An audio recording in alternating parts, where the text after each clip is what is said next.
This is Empty the Bench with Tom Albano.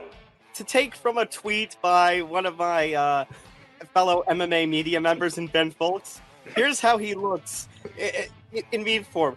When you have a Just for Men commercial at 6 o'clock, but you have to tie down a damsel to the train tracks at 7 o'clock. And I could picture Vince with the mustache twirl. Yeah. Nick Morgasen. I want to see a UFC, WWE merger event. Let's get Ronda Rousey. Let's get Conor McGregor. Let's throw some chairs. You know what? Let's bring a bus back so Conor McGregor can throw a chair through it. Empty the Bench starts now.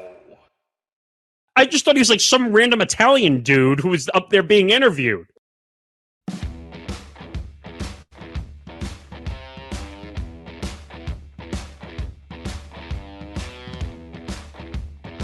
I mean, I am an Italian dude. I'm not being interviewed. Wait a minute. Johnny Montalbano, what the hell are you doing here? I think I'm that random Italian dude. Have I been thrown into some alternate dimension? Now, I would make a joke about Nick Morgasen being absent because that's just our thing that we've always done with PTP, but I think I'm in an alternate dimension. 1 minute I'm with Hank on Game On, the next I'm on my normal show, but you're here. I don't feel normal. I feel like my head's spinning at this point. Well, you're pulling off a marathon this week, so I totally can imagine that. But yeah, no, it's just been the times have been crazy for me in 2023, Tom. That's for sure, and it's great to fill in for Nick. I know I've got some tall shoes to filling in for him, but it's good to be on with you today. And thank you for filling in for me on Game On Monday. I should say on Tuesday with Hank. That was you guys did a great job as always. Thank you. And then hello to everybody out there. Welcome to episode 180 of Empty the Bench. I'm Tom Albano. As I alluded to, Nick Morgasen not here this week. Filling in, as I filled in for him on Game On this week, Johnny Montalbano. Make sure to hit that like button. Make sure to subscribe for those of you who are watching on YouTube. Hit that notification bell so you get notified of everything here at the Empty the Bench Network. Every episode of Empty the Bench, Game On, MMA Outsiders, so much more.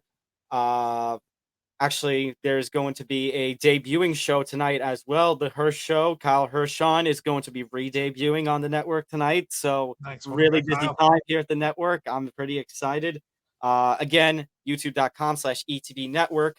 That's for those of you who are listening on our audio platforms. Yes, all the Empty the Bench shows are now available on audio-only formats. So all the different podcasting apps you guys like, Apple Podcasts, Spotify, Acast, and more. If you don't want to see Johnny and I's faces, you don't want to see Nick and I's faces, or you want, better convenience than just having to watch on YouTube, that's fine. You can now listen on any podcasting platform available. And of course, go to etbpodcast.com for all the information on the Empty the Bench Network, blogs from our hosts, and so much more. All right, we've got a lot that we have to dive into this week. News has been blowing up left and right. We've got stuff that, honestly, a lot of stuff that was mentioned this past week on Game On, plus stuff that we're going to talk about this coming week on Game On. So, Johnny, even though you're missing 2 Game Ons, you're going to have all the time in the world to talk about whatever it is that we're going to talk about. Absolutely. So, we got a lot we got to get into. We got NBA stuff, the Mavericks, Rudy Gobert, Luka Doncic, a playoff preview. We are in play-in tournament time. The playoffs first round officially begins on Saturday afternoon. So We'll talk all that. Odell Beckham has a home. It's with Baltimore, not the Jets. So we'll discuss the different angles there, including if Lamar Jackson actually, if I will be proven wrong and Lamar Jackson will actually come back to the team, plus some news that has broken a few hours before Johnny and I sat down to record on this of speaking of New York football teams, a little dangerous of a situation now with Saquon Barkley not signing his franchise tag. We'll talk some hockey preview, of course. The playoffs start next week. And the Boston Bruins ended up setting a new NHL record, 63 regular season wins. Tampa Bay Rays also winning in the baseball world. They are one of the most winning teams to start a season since the 1980s and performing at a level not seen since the 1880s. Plus a whole lot of stuff in the combat world and even a little bit of golf. So A lot we got to get into. Buckle in, everybody. This might be a long one. Yeah, absolutely. Something about when I'm on Empty the Bench that these shows go very, very long. I think I was here for one of the records before it was broken. I'm in the top echelon when it comes to all-time records. So we might be trending towards that territory today. I won't guarantee it, but we'll see. I mean, there was one show, I don't know if it was you and Nick or me and Nick, but one show a couple of months ago did hit 2.5 hours. Hopefully this one does not do that. I think you and Nick did 2.5, and I did about 220, if I remember correctly. Yeah. You know, they all blend in, but that's been the sports world, especially since I joined you guys last year. It's every week's been, there has never been a slow week. No. And that's a good thing in a lot of ways. So it's well, good. This is one of those cases where a lot of what we were going to talk about was going to be the same as it was on Game On. So, like, I'll peel the curtain back. If you couldn't join me here, it was just going to be me and Hank, and I was going to be like, well, why are we even having an episode? It would be the same voices. Absolutely, But you're here, and some additional stories has blown up. So here we are. Let's jump right into it. Obviously, the big story of this week, as it was on Game On your show, the Dallas Mavericks under investigation by the NBA. So Game 81 this past weekend, the Mavericks, they weren't quite out of it just yet. They needed to win out, plus have a few other games go their way. But apparently that wasn't good enough for Mavericks brass, who said no mas, sat Kyrie Irving, sat a few more of their key guys. Luka Doncic only played for like a quarter, and then he sat. They end up losing to the Bulls. They get eliminated.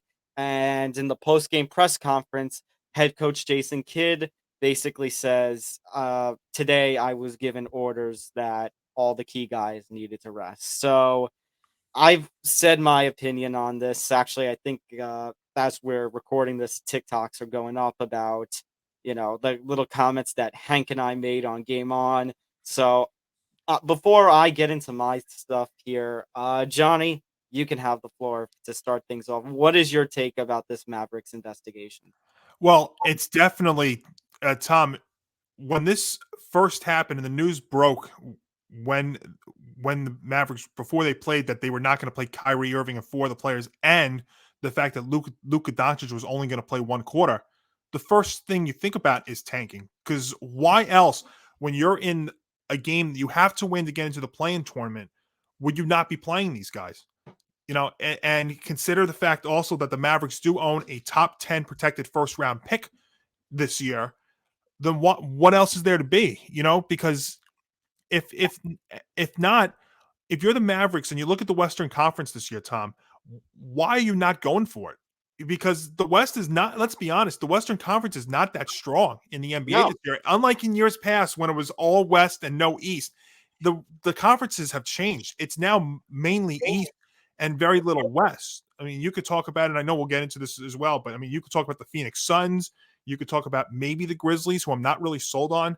The West doesn't have a lot of strong players. I mean, you got the Sacramento Kings, and I'm not trying to downplay them because they're maybe the best story in the NBA this year. How they go from the longest drought of making the playoffs in any of the 4 their sports, to the fact that they're the 3rd seed of the Western Conference.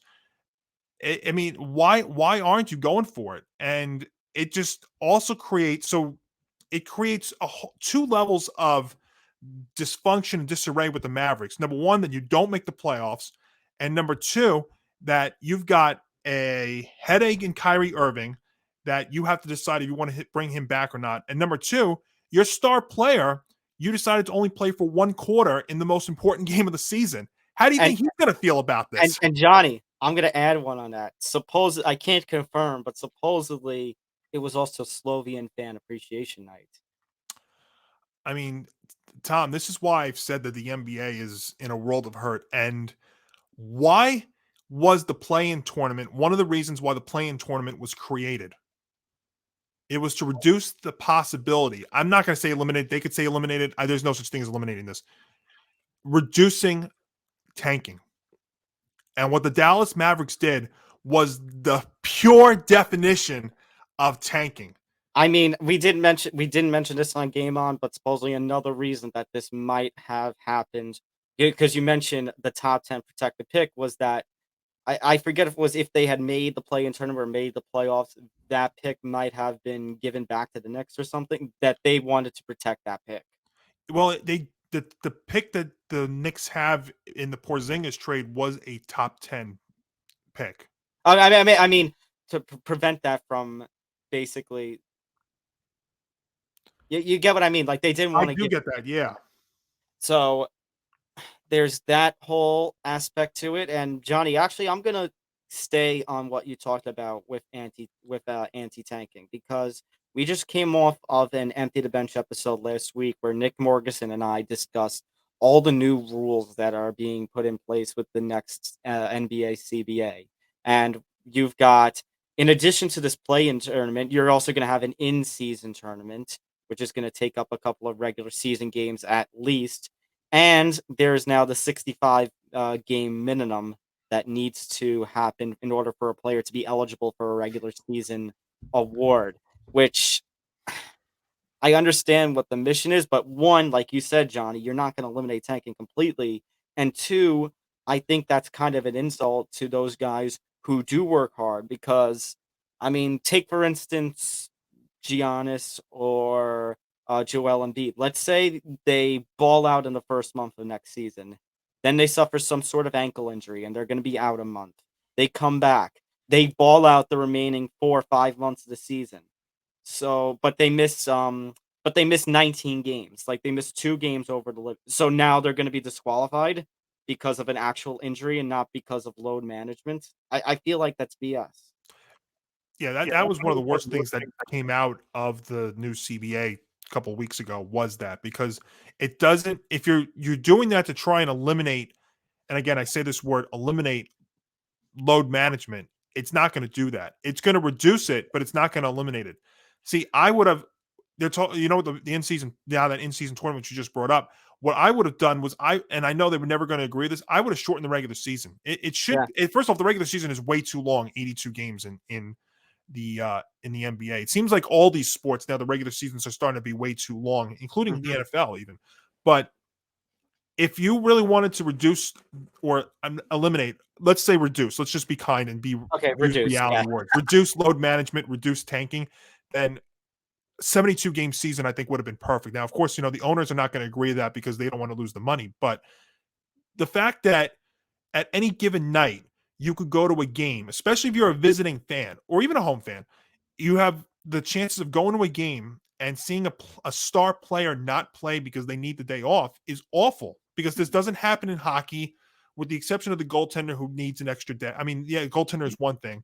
In baseball, it's the catcher. I get that. In the NFL, they don't do load management days. So basketball is the only sport where this is a major problem. And speaking on the injury end that I should have brought up before, also what you run the risk of is, I mean, I know this is a baseball comparison, and again, the sport comparison with load man are two different things. But Johnny, the best comparison I can think of, considering our hometown Yankees, is DJ LeMahieu. That he came back in that 2021 season. He was hurt, but he played through in order to get his team to the playoffs, and it kind of made his recovery time a little worse. So I'm worried, like, you take one of these star players and they want to get the MVP, so they may come back from injury too early and make it worse on themselves and worse on their team, and they don't play 100%. Yeah, see, I also think that I don't think the players even care about the in-season awards unless there's some incentive to it. But these players are making so much money that I don't think they even care about the individual awards. I really don't. I think they care about I think they do care about winning, but I think they all care about themselves. I don't think they care about the awards or anything, unless you're going to add some sort of incentive to it. As far as this situation goes, I mean, kind of like what Hank and I were implying this week, that they made it way too obvious that they were tanking. And this is not the first time, Johnny, that Mark Cuban and company have been caught for tanking. Because if I remember correctly, 2018-19, the season right before they got Luka, actually 17-18, pardon me, because it was Luka was drafted in 18. Mhm. Um, I could have sworn that they got fined like $800,000 or something, because Cuban basically opened his mouth and said, "Yeah, we care about the lottery, so we're just gonna not play." So, Tom, that's you and Hank made an excellent point on Tuesday about that. And if that is indeed the case, then to me, it's like that they're tanking. And number two, if this is their second time, if they're a repeat offender of this, then they got to come down hard on the At this Mavericks point, organization. Johnny, at this point, that pick that we were talking about with the whole thing with I think you got to take that away. Well, I think you got to go bolder than that because what's one pick? I mean, I know that's right? why I didn't say that was the only thing, but this whole thing that one picks of that punishment, part of that should be that one pick they were trying to protect. They should lose.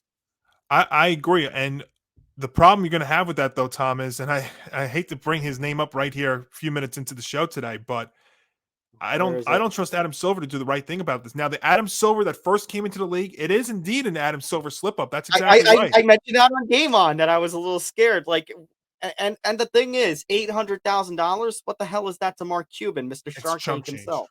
It's chump change. And, if this is the Adam Silver that first came into the league when he first took over as commissioner and came down hard on Donald Sterling and the Clippers, on Donald Sterling, but I understand it's two totally different things. But the point of the point of my opinion here is, if he came down hard on him that hard in the beginning, he has to go back to that extreme. And we have seen in several recent situations with Adam Silver where he's had the chance to come down strong, whether that's been the Suns with Robert Sarver, Kyrie Irving, or whatnot. He has not done that.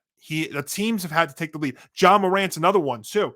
That's a situation where the Grizzlies took the lead, and essentially the NBA suspended John Morant for 2 games. That's really what they did. So, if this is in fact a tanking situation, I don't trust the Adam Silver in the league to come down hard enough on Dallas.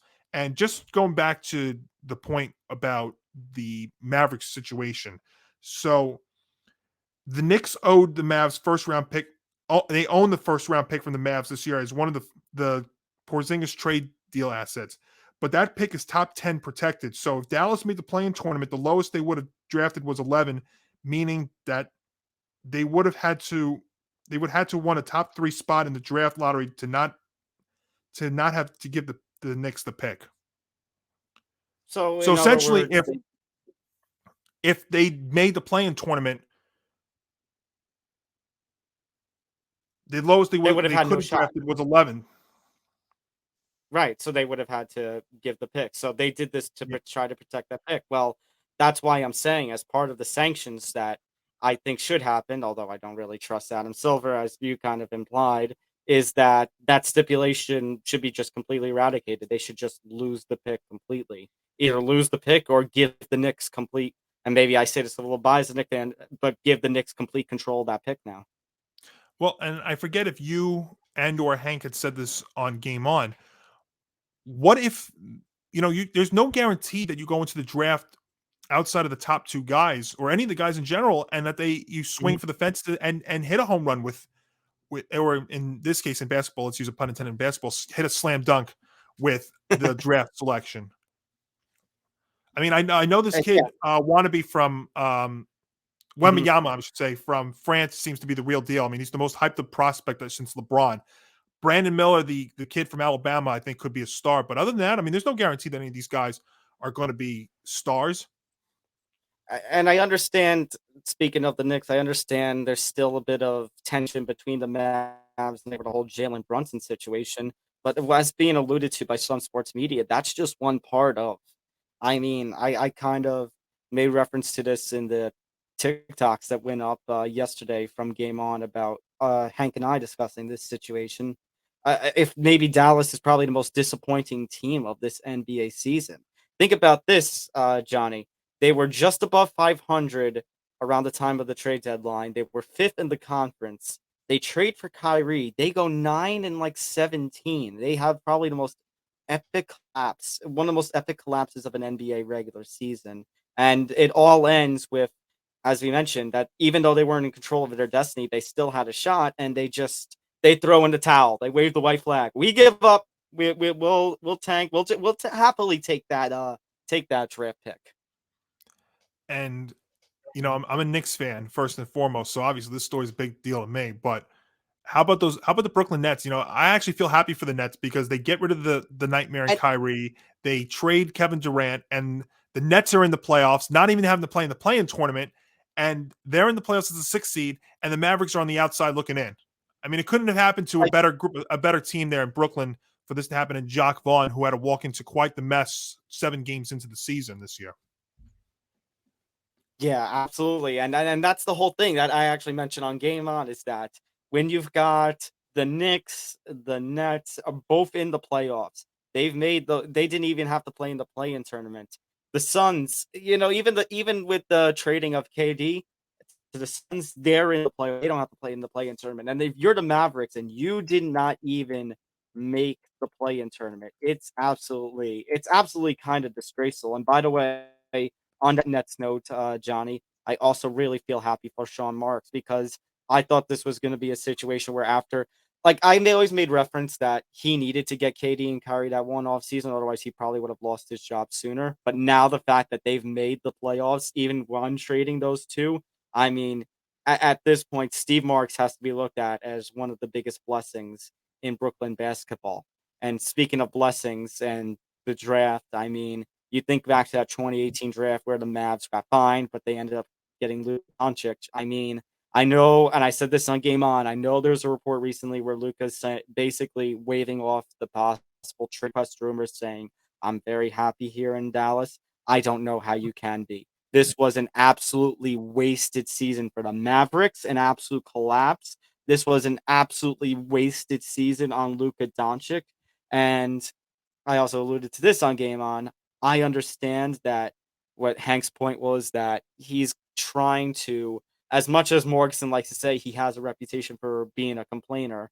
With that kind of organization where you have a headache like Kyrie, sometimes a headache of an owner in Mark Cuban, he wants to come off as this clean, squeaky image so that way maybe he can play some strings behind the scene, but he's not going to come out and say, trade request because he doesn't want the association of being associated with the with the fellow headaches. That being said, though, I mean, Luca, I did this on Game On. I'll do it here because this is the sound effect for this show. Why the fuck you lying? Why you always lying? Oh my God! Stop you fucking lying. He's lying, and I actually will say that despite some negative reputation, if he came out and basically said, I want out on this team, I would not blame him. He would have every right to, because think about the fact that what do you do with Kyrie Irving if you're Dallas? I mean, you traded what you traded to get him in Dorian Finney-Smith and Spencer Dinwiddie to get him, Mhm. and those were two those are valuable players on your team. And Kyrie completely, again, destroyed that team. And what if you bring him back and then Luka's a free agent and he goes elsewhere? Then you've got the worst of all worlds if you're Dallas. I know. And look, Luka But can say that. And Luka can say that. And I understand he's probably deep down inside, he's very frustrated. But think about the fact there's only one person I could think of right now in the NBA who stayed loyal to his team through thick and thin, no matter what. And that's Damian Lillard. That's really the only guy that actually has hung through the good times and the bad. Johnny, Dwayne Wade, technically when he left Miami, it was a mutual parting of ways, I think. Yeah, but he didn't go anywhere else. And I don't know if Lillard is going to go anywhere else I either. think So he that might be went the somewhere. closest thing. No, he went somewhere else, but Dwayne Wade wasn't exactly in the prime of his career at that point. It was at the closing Wow, I don't know stages. why I'm drawing a brain cramp on that. You might be right. I'm going to bring up one other thing too here regarding this story, because this could, if this ends up happening, there was a very interesting thing He went to from the sorry, Athletic. John. He went to the Bulls and the Cavs, and then he went back to Oh, the Heat. that's right. He did go to the Bulls and the Cavs. That's, this is what happens when you work nonstop. You forget little things like that. Anyway, there's All one right. other thing I want to bring up here with this Mavericks story that I'll be curious to see if it does happen and may develop over time. So the Athletics' Daniel Wallach was on a show. He was on the Kevin Sheehan and Luke DiPietro, the Kevin Sheehan show. I guess that's in that was on the 980 The Team in DC. And He believes that Dallas could actually be in more trouble because he thinks there's a possibility that the Knicks could file a grievance with the NBA over the Mavericks tanking. Because if the Mavericks do end up with, that top 10 pick, then the Knicks are going to get completely shut out of the draft. I would say, Johnny, if they somehow were a lottery winner and got a top 3 pick, then you'll definitely see that from the Knicks. You'll see Dolan and company file that grievance and say that pick should basically be ours because, you purposely tanked. I mean, I don't know how you can't say you can't tank. You know what? If the Knicks get in trouble for tampering supposedly with Jalen Brunson, which seems And the like Mavericks are getting trouble for tanking. Yeah, and the Knicks thing, it didn't seem like it was resembled anywhere near the kind of tampering that we've seen other teams do. Yet, and especially, sorry, John, I was going to say, especially when, these days, especially in the NBA, tampering is basically open, where you see players talking to one another. Exactly. There's 3 things you can guarantee in the NBA: tampering, load management, and tanking. And all of that's been on full display as of late. And I think the Mavericks are going to be in some serious trouble, not only with this, but the fact that Luka may not come back, and you may be desperate enough to re-sign Kyrie Irving, and you get the worst of all worlds. Can you imagine that? And again, this is and Tom, we can't ignore also, this was in a Western Conference that was not good this year. It's not the Warriors were a 6th seed. The Warriors were a 6th seed. And they could be a dangerous 6th seed, but remember, that was a Warriors team that also, I think, won 9 or 10 games all season on the road. And now you've got the Lakers, who are trying to ride this one more time with LeBron and AD, which would be amazing. And I wouldn't even rule them out of the possibility of making a deep run. You've got, and I know we're going to get to this. You got the Minnesota, who was supposed to be a top team this year. What a mess they were. The West is so weak. You had it in your hands, and it could have been a situation. We don't see this a lot in the NBA, but it could have been a situation where you just get in and you could have made a deep run in the Western Conference. Now, that usually does not happen in the NBA because usually the best teams do prevail. It's not like the NCAA tournament, which is a single elimination thing. It's not like baseball, hockey, football. But I guess the desire to have both Luka and that French prospect was just too much for Cuban and company to handle. I tell you right now, I don't see how he falls to Dallas. No, and like you said, better chance that Luka's going to go join him in whatever team's going to draft him with the number 1 overall pick. Yeah, and like you kind of implied, if somehow Dallas managed to get the number 1, if I'm the Knicks, I'm putting up a whole screaming match. Adam Silver saying that's bullshit. Yeah, and also, you don't think the Knicks would try and do some sort of revenge counter for what Dallas accused them of tampering last year with Brunson? And you also saw, and you also read towards the end of the season how pretty upset he wasn't hiding it too. How upset that Luka was that Brunson wasn't back with the Mavs this year. So, considering you might have the Knicks putting up a screaming match, you might have Luka Doncic, your stars of the whole league, being frustrated, and then several other, anti-tanking fans. Like, if you're Adam Silver, you better do something and you better make a statement. But like you said, I doubt he will. And again, Luka. Be bold, I'm saying, be bold. Be bold. Oh yeah, be bold. You're right. As far as Luka goes, yeah, Johnny, I absolutely agree. I absolutely kind of agree that you need, I would not be pretty upset if he actually came out and said, yeah, no, I want out. I want to be traded. As far as Kyrie goes, Johnny, so I kind of made this joke on Game On, and I kind of want to see how you react to it, because I have an idea of where he should play next. Who wants him? I have an answer. I have an answer. Okay.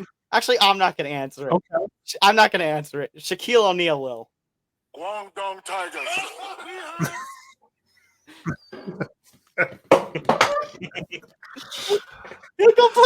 China, or he'll go play in Lithuania. There'll be an international club who wants him.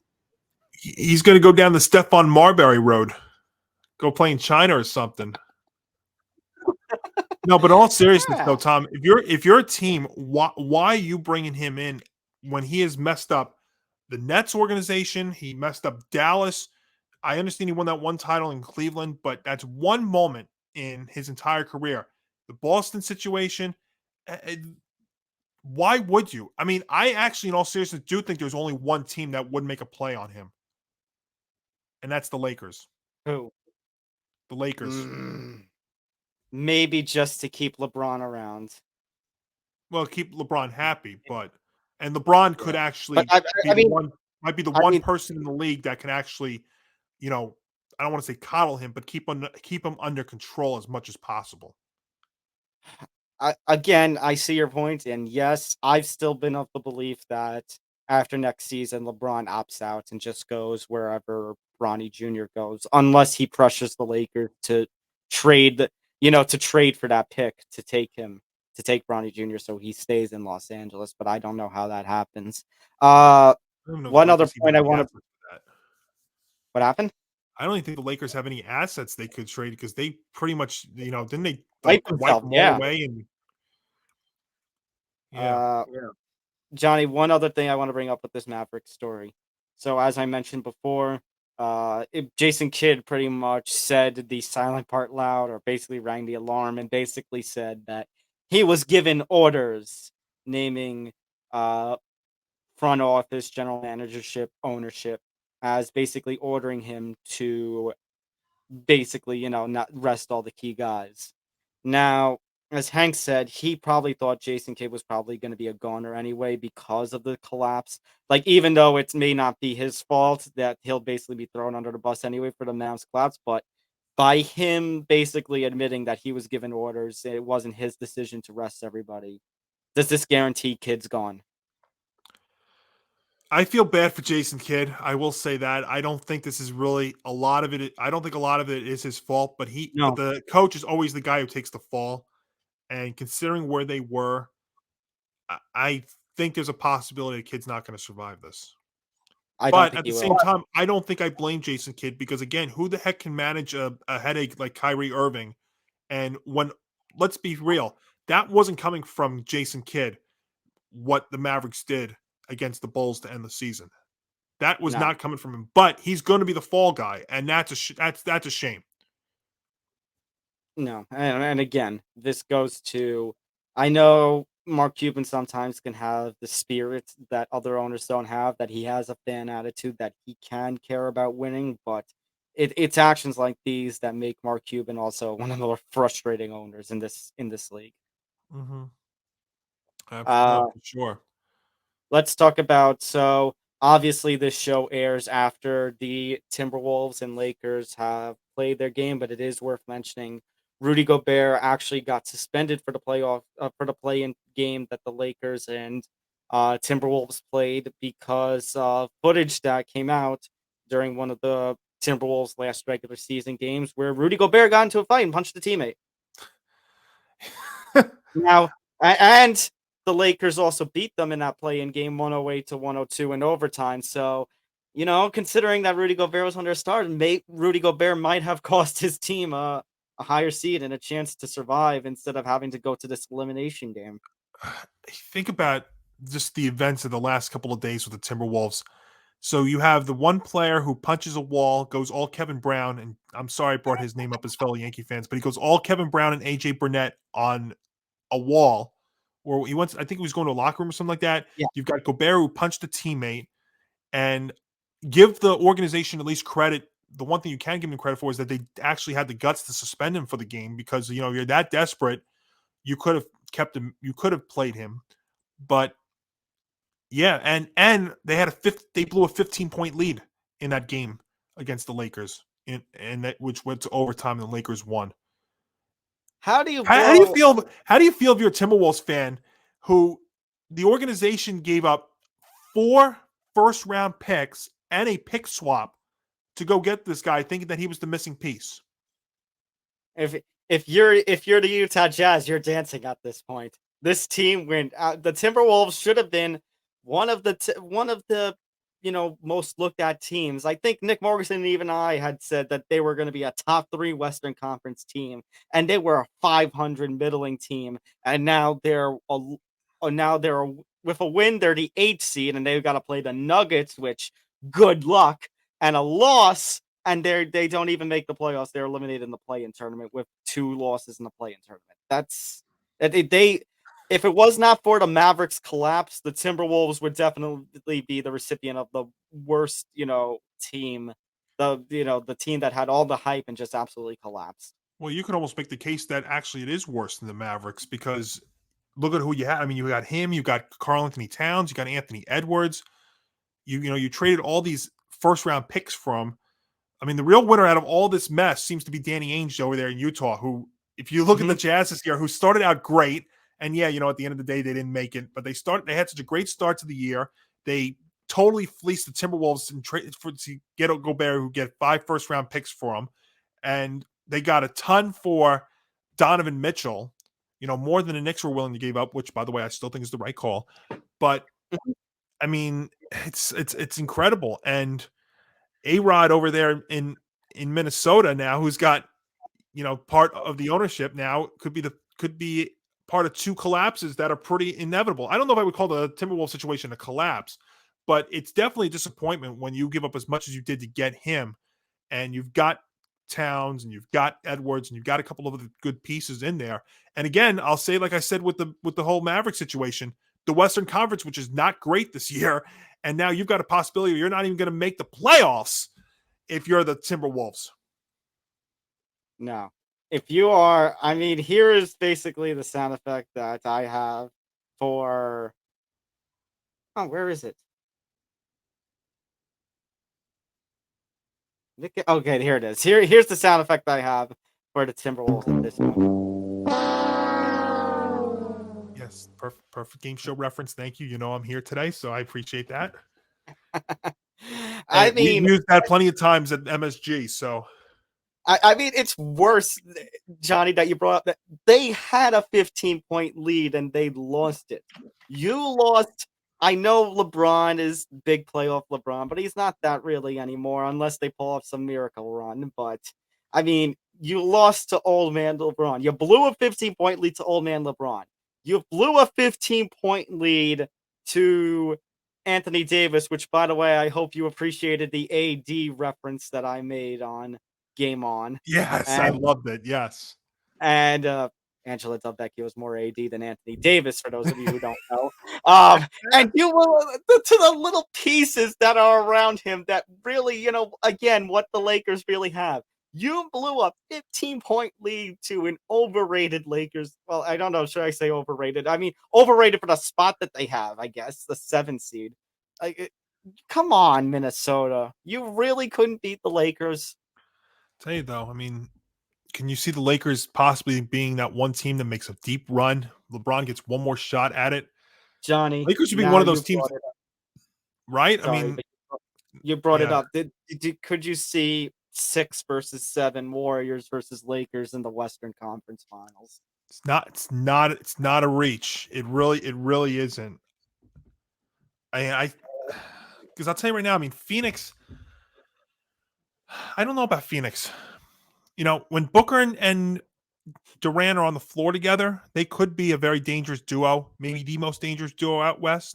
But Johnny, CP3 curse. He always disappears playoff time. Yeah, and you kind of need that third person helps. We've seen how many times have we seen in the playoffs? As much as it's about the stars, it's also about your supporting cast. Mm-hmm. Well, speaking of, you know what? Let's just jump right there. Playoff preview. Let's talk about this. So, obviously, the day we're recording this is Wednesday the 12th, and it's airing on Thursday the 13th. So the play-in tournament not officially set, and right now we don't know of the 9 and 10 seeds. Right now, we just know who won the 7 versus 8 games. So, as of this point right now, so the 7 versus 8 play-in games, you had the Lakers beating the Timberwolves, and you had the Atlanta Hawks beating Miami Heat. A little bit of I guess not too big of a surprise, but I thought the Heat were going to be able to take care of business. So Interesting that the Heat may also not make it. Yeah, Trey Young again, being that dangerous thing. I saw one of the radio personalities put out that said the Knicks should trade for Trey Young, and I'm like, listen, I respect his game. You want to cause a riot at Madison Square Garden? Yeah, I don't want anything to do with Trey Young. I mean, I respect him as a player. He's a heck of a player. Killed the Knicks 2 years ago in that playoff series, but I wouldn't go anywhere near him. Johnny, actually, which I forgot, by the way. I think the Heat, if they lose the play-in, should also be in consideration. Think about this, Johnny. The Miami Heat won their division, but had to play the play-in tournament because they only won with a 44-38 record. And Tom, how many times in years past would you have said that 44 wins in the Eastern Conference would have given you a number 1 seed? But that just proves my point that I said at the start of the episode, that the East is so strong and the West is not as strong, and we've always had years where it's been the other way around. So that is wild that they do win the division but have to play in the play-in tournament, but it just speaks volumes to how good the East is this year. And I think that makes that Nets-Mavs comparison, I think that makes that worse, that the Nets actually beat out a division winner and forced a division winner to play the play-in tournament. Yeah, give Jack Vaughn a ton of credit there. He won't get Coach of the Year because he took over on an interim basis, but he should definitely get a lot of consideration. Remember also because the Nets have been dealing with a headache that they still have in Ben Simmons. Right. Who still hasn't really played a game for him, has he? No, I mean, it's nuts. I mean, the only other, and he's not a headache, but the only other guy that seems to play less than him is Zion. Yeah. So looking at the matchups, so based on that result, the matchups that we're going to have in the Eastern Conference for the first round, you got Cavs, Knicks, Sixers, Nets. As a result of their victory, you're going to have the Hawks taking on the number 2 seed Boston Celtics. And then you'll have the Bucks taking on whoever comes out of the Hawks, Raptors, and Bulls situation. And also, on Wednesday they did come out with the schedule release too for those matchups. So immediately, of course, the first thing I'm looking at is my Knicks, who are going to take on the Cavaliers. So game 1 of that series is going to be this Saturday, the 15th at 6. Tuesday, game 2 will be Tuesday at 7:30. So that'll be perfect for game on. The Brooklyn Nets, I think, are actually going to kick off the first round. They're going to be the first game at 1:00 on Saturday. Yeah, they are Saturday at 1:00. Yes. They have the first 4 games. I mean, they have all the dates, but they have the times for the first 4 games. So, for instance, for the Knicks, so it's Saturday at 6. Game 2 will be Tuesday at 7:30. Game 3 will be Friday at 8:30. Oh, that's great. So yours truly won't be sleeping again. And then game 4 will be Sunday the 23rd at 1. So an afternoon game at MSG. So they got a big time primetime game on Friday the 21st, and then an afternoon game on Sunday the 23rd.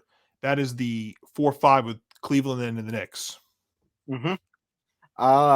So breaking down what we see coming out of the East in the first round, I definitely think the Bucks will handle, even if they get the Heat, I think the Bucks will handle everything. The Bucks are one of 2 teams that I think could make a deep run.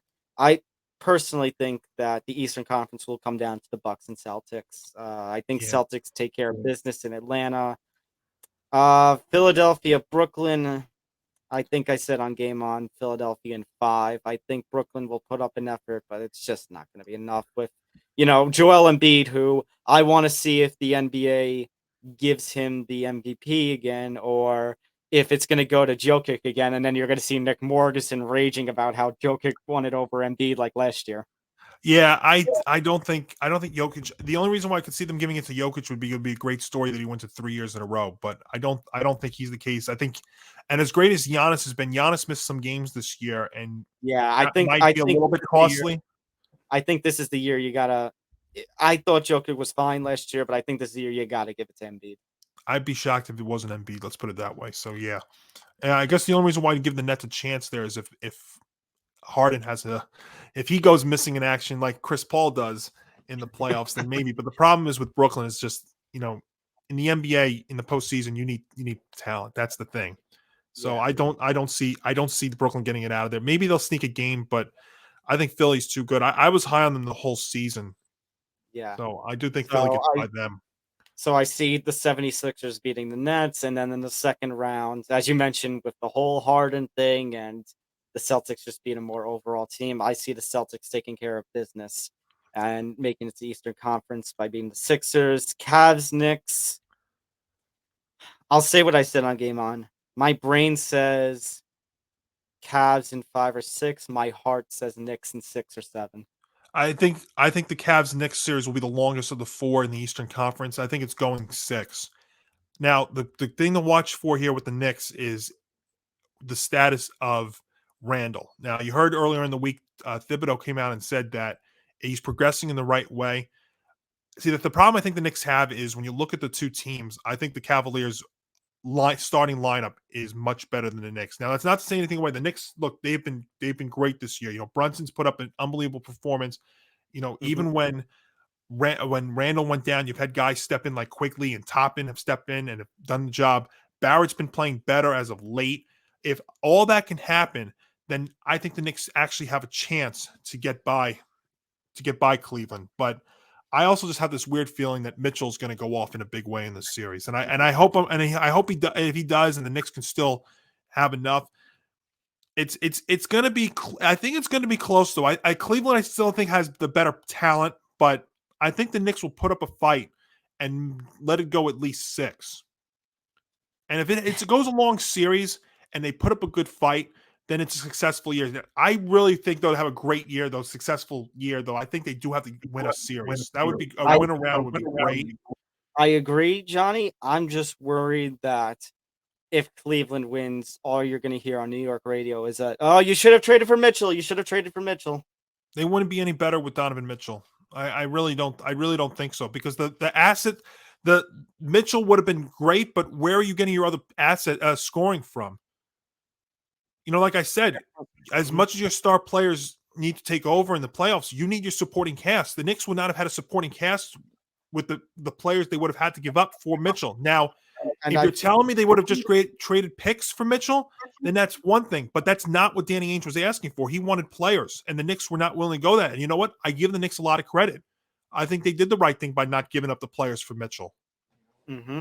Especially those young guys who you had gotten in the draft. Like, in years past that you wanted to build as the future of your franchise. They wanted that from Mitchell. They're like, absolutely. No. Yeah, they wanted the play. See, Danny Ainge wanted the players. The Knicks were willing to give up the picks, but Ainge wouldn't do that. You know what?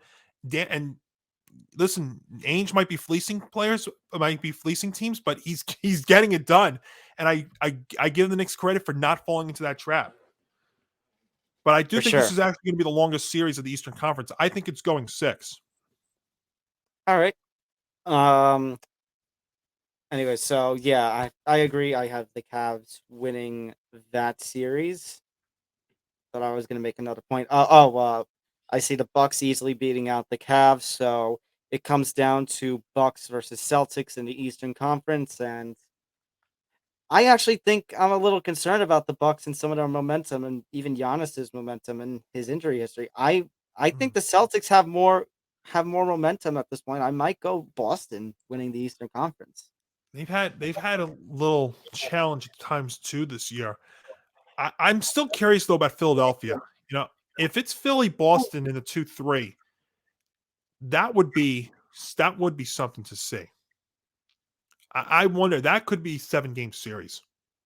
That would be Boston versus Philly would definitely have to be a really fun series. I think Embiid's really got, the makings of putting a team on his back and giving Philadelphia a deep run.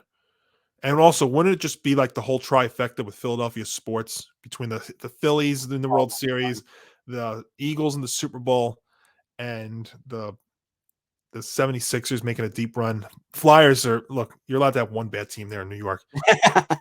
In Philadelphia. Look in New York, there. One thing, I'll just bring up this at random. There's a possibility that you could have all the New York teams in the playoffs for the first time since 1994 and across all sports.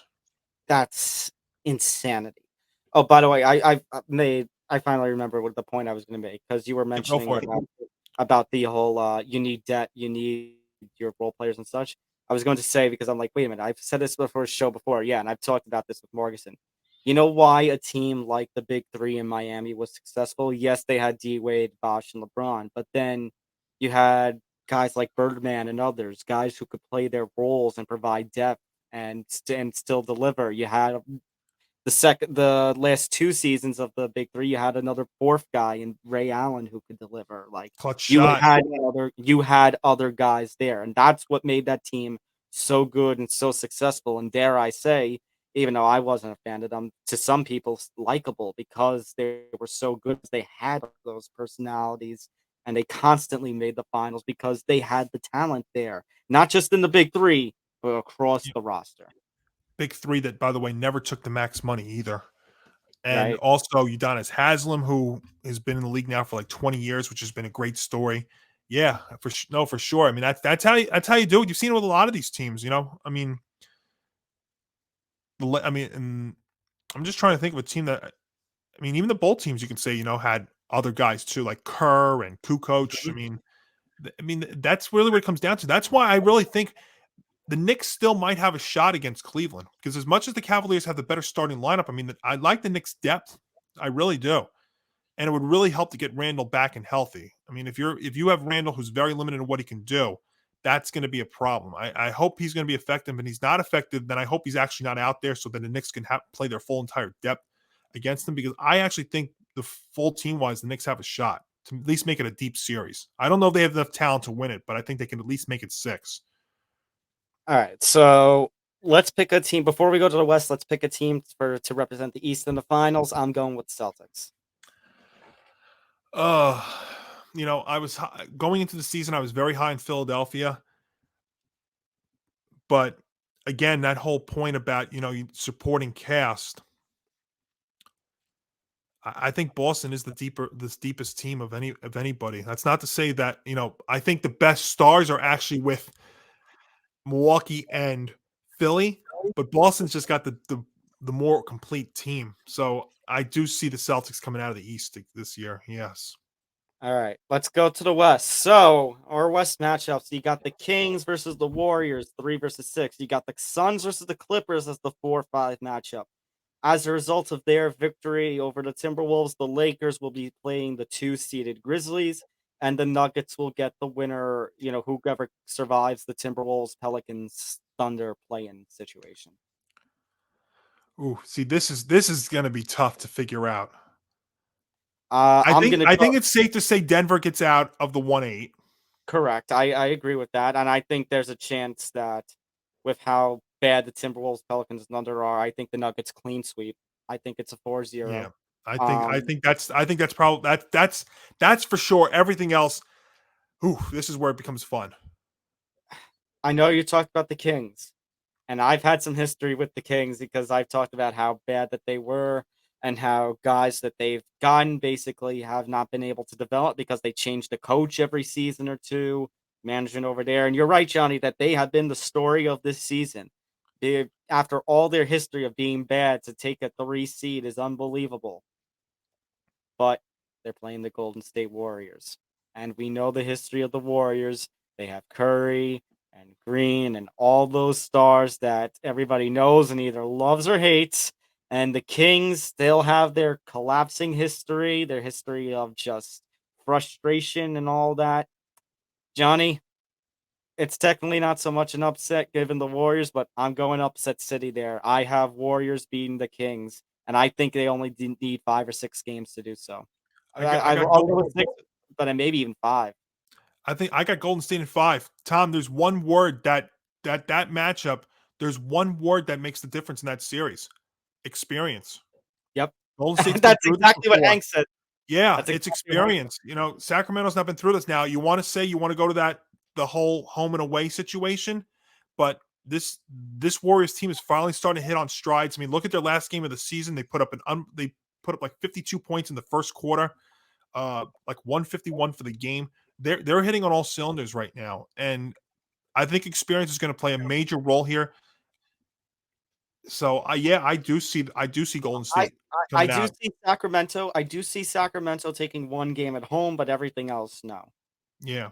You know, especially if the Warriors win game 1, that's going to be a tall tale sign, because then you're forcing Sacramento to win game 2 in a spot that they're not too familiar with. Grizzlies versus Lakers, 2 versus 7.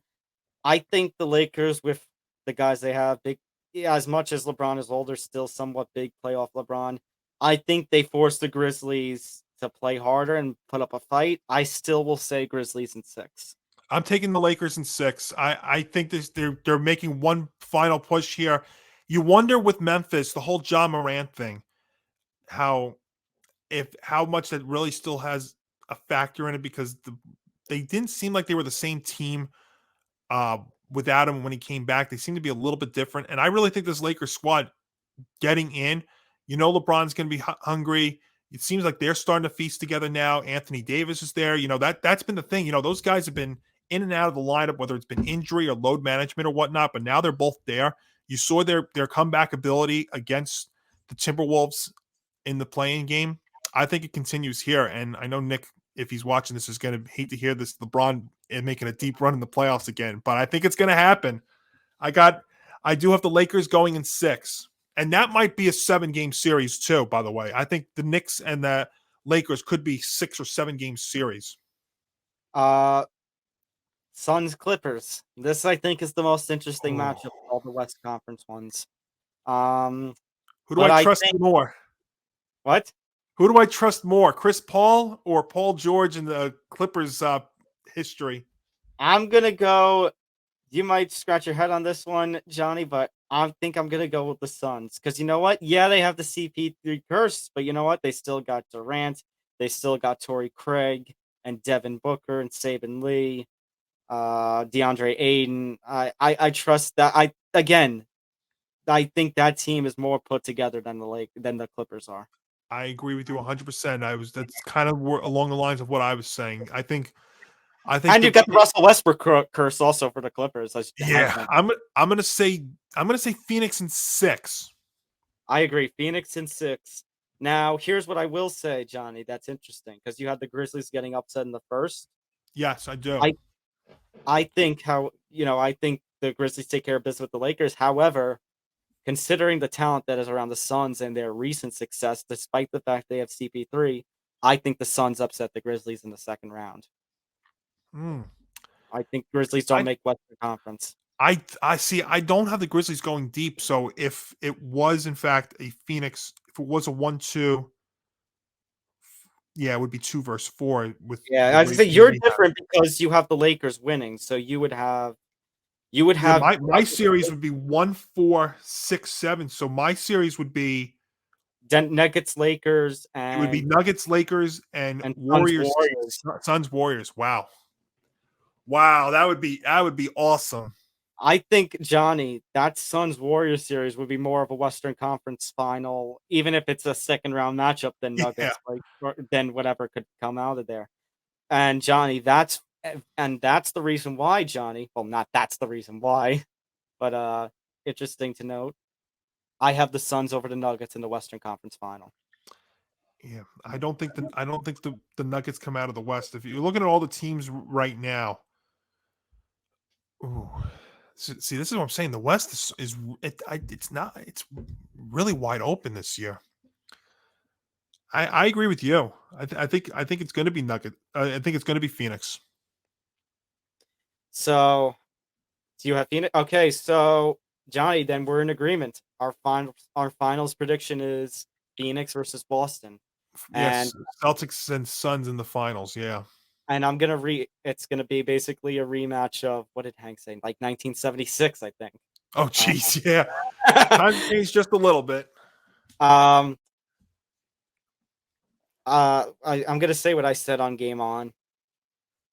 The Suns still have the CP3 curse. They've got some experience, some recent experience, but I think Boston is just a much better put together team. So, as much as it pains me to say this as a New York person, I've got Boston beating Phoenix in 6 to claim this season's NBA championship. Yeah, I think the only team in the West that could challenge the Celtics would be the Warriors. I think that's how good Boston is against the West. So yeah. And unfortunately, you and I are sharing a brain in this one. All right. That does it for the first hour of this show, a whole NBA hour. Moving into the second hour now, we're going to talk some NFL. Maybe we'll reach the hockey stories at this point because we won't talk about the NFL so much, although considering Saquon's part of this, that's questionable. However, the big story with the NFL, Odell Beckham has a home. It's not in New York, though, and it's not in Los Angeles. No, it's in Baltimore. Odell Beckham signing a one-year deal worth up to $18 million. I believe it's the numbers are it's a 1 point something million dollar base salary. The other 14 point is guaranteed money, or 13 point something million is guaranteed money, and then he can earn up to $3 million in incentives this season. I had seen this when this story first broke, and Hank and I were discussing it on Game On this week, Johnny, as this is a desperation play to get Lamar Jackson, all the trouble and all the bickering that Lamar had requested a trade from Baltimore, that he wants to get paid the kind of money that Deshaun Watson's getting paid. I thought this was just a desperation play by the Ravens, and I wasn't sure it was going to work. Then comes the report the other day, Johnny, from Ian Rappaport.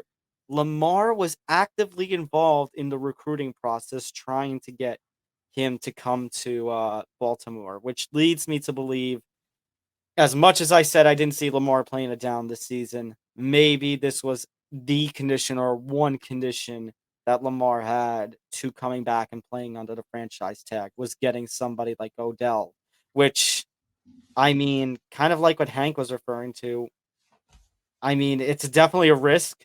I can't believe he's getting $15 billion guaranteed after not playing since the Rams Super Bowl win, but who do you really have for Lamar to throw to? Or even if Tyler Huntley was your starter, who do you really have around those guys? You don't really have anybody. No, you don't. You don't have anybody, and almost goes back to the draft last year. And it's ironic because we're coming up on about the 1 year mark since that. But remember when they traded Hollywood Brown? It's still the biggest head scratching move to me about why they did that. Yeah. I mean, I know they've got a couple of guys there, but not much. I mean, even when Lamar went down, they brought in Tyler Huntley. I mean, Huntley really couldn't do the job either. So I absolutely could see it's a desperation on both ends, from Baltimore's end and Lamar's end, because Lamar's realizing that his market is really Baltimore or nothing at this point. You know, there are a bunch of teams that could have taken a shot at him, and they did not for, I think the reasons being that he wanted so much money. And let's be fair, I know his numbers are great overall, but you can't overlook the fact that he's been hurt pretty significantly the last 2 years, where he's missed like 6 games each of the last 2 years. I mean, that's not really what you want out of a guy who's really a mobile running quarterback. But I guess the fact that he was on the market, nobody was biting at him, and he can be a playmaker. We've seen the incredible catches that he can make.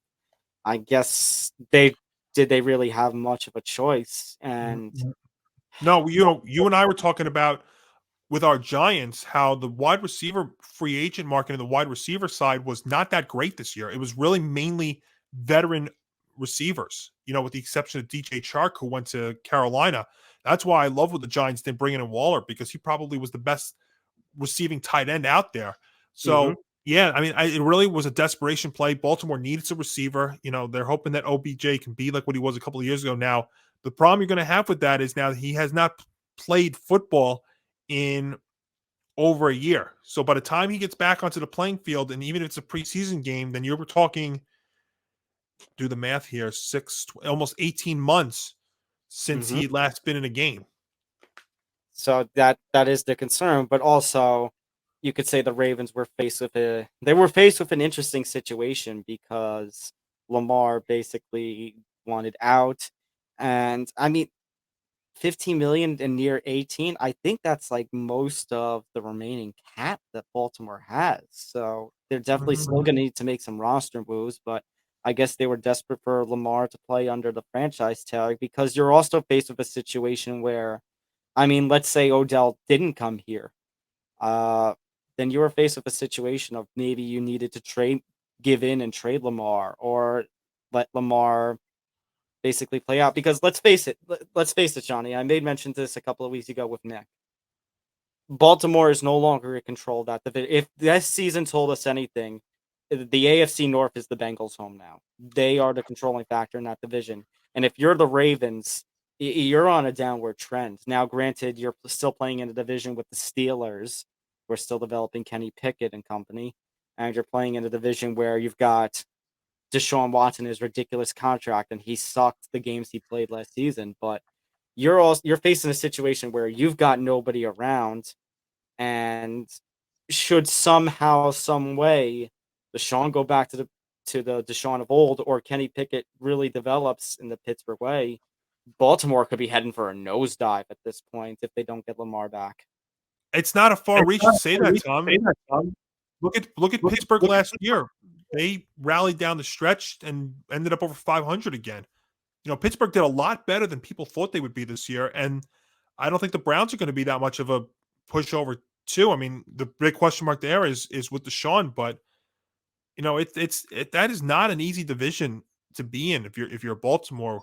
You used to have a couple of gimmies there with the Browns. That's not the case anymore. So all you're waiting for at this point is Lamar to leave and Odell to not play up to what he could, not play up to the Odell of old. And you're looking at a situation where at worst case scenario this year, or maybe even next year for a better case, that Baltimore could be dead last in that AFC North, or second to last barely. It's not crazy to say that. It really is not. You know, when you've got Pittsburgh, who won 9 games last year, I know they had some challenging moments, but they still got TJ Watt there. When you've got Cleveland, who still has a decent players on defense, and you've got the Bengals, who are the class of the are the class of that AFC North. You had to do something. Now, Cincinnati's window is not as long as people think it is, but still, if you're the Ravens here, I mean, your window is now. I was gonna say the Ravens. I mean, Johnny, I don't even know if the Ravens' window is now. I don't know what this does. Even bringing in just Odell and just having Lamar back, I think their window's shut. Well, if Lamar comes back and plays the 1 year, I think you still talk about them at least at the bare minimum being a wild card team. Fair. I think you can compete in that wild card. But Johnny, still, you consider the kinds of teams that they would play in the playoffs. I don't see him getting past the Bengals. I don't see him getting past the Chiefs or the Bills. If the Dolphins are what we think they could be, I don't see him getting past the Dolphins. I mean, we're faced with a situation again, Johnny, this coming season where there is that realistic possibility that there was late in last season where all of the AFCs could be in the playoffs. So, and I don't know if the Ravens, I see the Ravens only getting past 1 or 2 of those teams that I mentioned. Well, that is an interesting point. I mean, when you look at the rest of the conference, maybe the wild card isn't in play, because if, let's say, the Jets do get Aaron Rodgers, which seems to be more of a when, not if, even though there's been some talk about that. We'll talk about that question mark after you make this point. Yeah, well, I was going to say, let's just say they get him, then you have to think they get to 9 wins or so. You know, New England, I know the New England's brought in some receivers, but I mean, what is New England?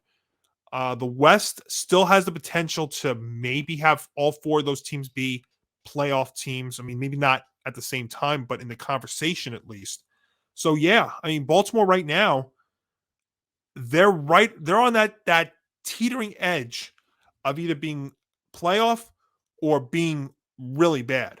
So that's why I think this move I think it's desperation is the word. You've seen that with a lot of, that's a word that we've been using a lot here lately with a lot of teams. They're like that. I think they've got one last shot to go for it. So actually, funny thing that you brought up, Johnny, before. I'm not going to get to there yet because there is another side to the story. Obviously, you made mention of the New York Jets. One of the names that was on that supposed list that Aaron Rodgers wanted was Odell Beckham. And here's my thought. I think the Jets were smart not giving him Odell all this money and bringing him in, because think about this. They're developing a pretty solid young team. When you've got Breece Hall, you've got Garrett Wilson and Sauce Gardner, and all these guys that are young and developing, eventually you're going to need to pay. So you need the money there. Odell, like I said, he would be a very big risk. and you're already bringing in guys like MVS and so. Oh, I mean Alan Lazard, who have played under Rodgers but may not be. I mean Alan Lazard is a solid Corey Davis replacement, but he's not going to be anything like a Garrett Wilson is.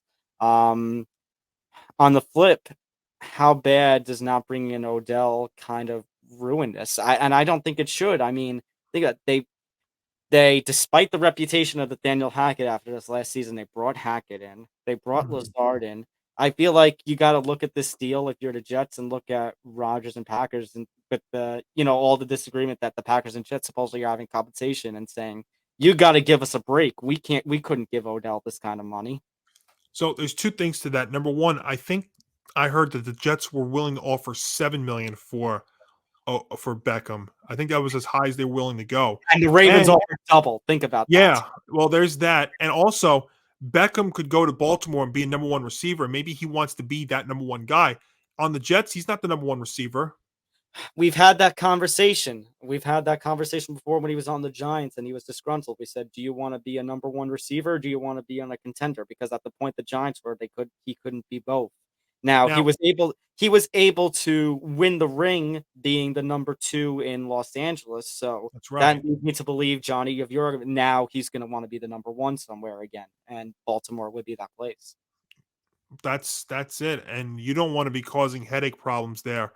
You already got a lot of pressure via the Jets right now. I mean, that's especially, and I'm admitting this, having liked Odell back in the day, when he was already a headache in one New York organization. Yeah, no, for sure.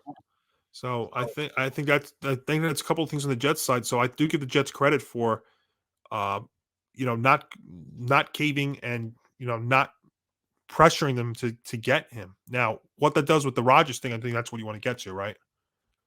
What happened? So you want to get to the whole Rodgers thing. There are a couple of other things I want to get to, but yeah, that's the main one. Yeah, I don't think it changes anything with Rodgers. And look, things happen. I don't think it would have worked as great with the Jets as people think it was. The name sounds great, but there's so much more to it. And again, if the Jets were offering about half of what Baltimore's offering, and if Beckham was not going to be the number one receiver there, and he wanted to be number one guy, well, then you know what? I mean, that also speaks to how good of a team you're building there at Florham Park. Mm-hmm. But now here's the situation, Johnny, is if this does cause the rift, and I mean, the negotiations were so already. I mean, we're only coming up 2 weeks away from the draft. Yeah. I mean, you're still faced with the possibility now that Zach Wilson could be your quarterback. Well, the funny thing is, so the Jets bring in Tim Boyle, who was another Rodgers guy too. That's true. But yeah, you've got to do something here for the Jets. I mean, you've got to get this done now. So there's another thing to that though. It's not only just the draft, but is it also the fact about the money situation too, where it's after June that yeah. I know. So I think that's what you have to wonder. Or does this come down to maybe being the draft where the Jets pick their players at 13, 42, and 43, and then trade all those guys during the draft for Rodgers? That's a possibility. I mean, there's a good possibility. It's not out of the realm of possibility, Tom, that you, me, Nick, and anybody else who's going to be on draft night, and we're talking about a Rodgers trade the night of the draft. That's what Nick has said. That's what, and why I said the draft was a couple weeks away, because Nick has said basically the deadline at this point for this trade is probably the draft. Mm-hmm. Johnny, I'm going to throw a Hail Mary situation. Yeah. Let's say the Rodgers deal falls through, and I kind of on Nick's side on that you can't have Zach Wilson with the kind of team that you're building, because I mean, I gave up on Zach Wilson after week 16 of last season. His performance that week against the Jaguars showed me he doesn't have what it takes. There is one now, obviously all the big free agent quarterbacks were being signed. There is one name still out there of veteran talents that maybe you need to do for a year or two. If you're in last resort desperation situation, the Rodgers trade falls through, do the Jets go and sign Matt Ryan? I almost think you have to. I think if the Rodgers deal falls through, you have no choice. You have to get You Matt have Ryan. Tom. They won 7 games last year, and that was with terrible quarterback play. Mhm. So if Matt Ryan gives you at least a little something, that could get you to 8 or 9 wins. And 9 wins Might probably. get you to a wild card. Well, I'm not sure if it actually does, considering how strong the AFC technically is next year. But you'll be in the conversation. You won't have the collapse like you did in November, December. Hopefully. Yeah, I agree with you on that, because actually I don't think I don't think Buffalo's going to get to be as dominant as they were last year. The Dolphins I love what they did bringing in Mike White, because if Tua does go down, you have a capable backup, and that's what Mike White is. He's not a starter, he's a backup, so that he works there. So I think the Dolphins are still very good. The North might only get one team, and that would be probably the Bengals. And then the West, tell you what, the West now all of a sudden, bringing in Garoppolo there for the Raiders maybe at least gets them back to relevant. And I know that the Broncos are trying to get back to, they're making some moves, but I don't know about them. I'm looking forward to your graphics again this fall. That's why I'm kind of trying to rush this. Well, I shouldn't say this in front of you, but kind of trying to rush the summer away. But before it gets here, I know, I shouldn't be saying that in front of you. I know, I apologize. But yeah, that's where the Jets put themselves in right now by trying to go all in on Rodgers. Right? Because I mean, the pieces are there. You've got the receivers, you've got the running back, you've got the defense. You need an offensive line, and you need the quarterback. And it goes back to what I said. My colleagues have told me who are fans of the Jets, and what I told Hank on Tuesday. This just feels like placing a really big Band-Aid on a bigger wound. Like you need a quarterback that you can develop. I get Aaron Rodgers opens your window for a couple of years, but you still should have had maybe some sort of developing quarterback, or I don't know. I mean, it points to kind of what, and again, especially the fact that it's a trade. It's not like you're signing somebody from free agency. Points to what Morgasen was saying. They should have just gotten Carr. I was for Carr. I thought he was the guy. I understand they probably didn't want to give Garoppolo the amount of money that he got. But the thing is, and there's one other angle here too with Rodgers, is how long is the window with Rodgers? I give it. Well, he's only going to play a year or two, so I only give it that. Like, can you imagine if you're the Jets and you have 3 draft picks for Rodgers and you get 1 year out of him? So he struggled really a lot last year until about the second half of the year when Christian Watson came aboard. So if you're the Jets, basically you're putting yourself in a literal win now situation that you have to win. You have to get to the Super Bowl within a year or two. And the other thing too with that, Tom, is there's a tremendous amount of pressure in year 3 for Robert Saleh. Yep. So if they get Rodgers, Saleh's under tremendous amount of pressure in year 3.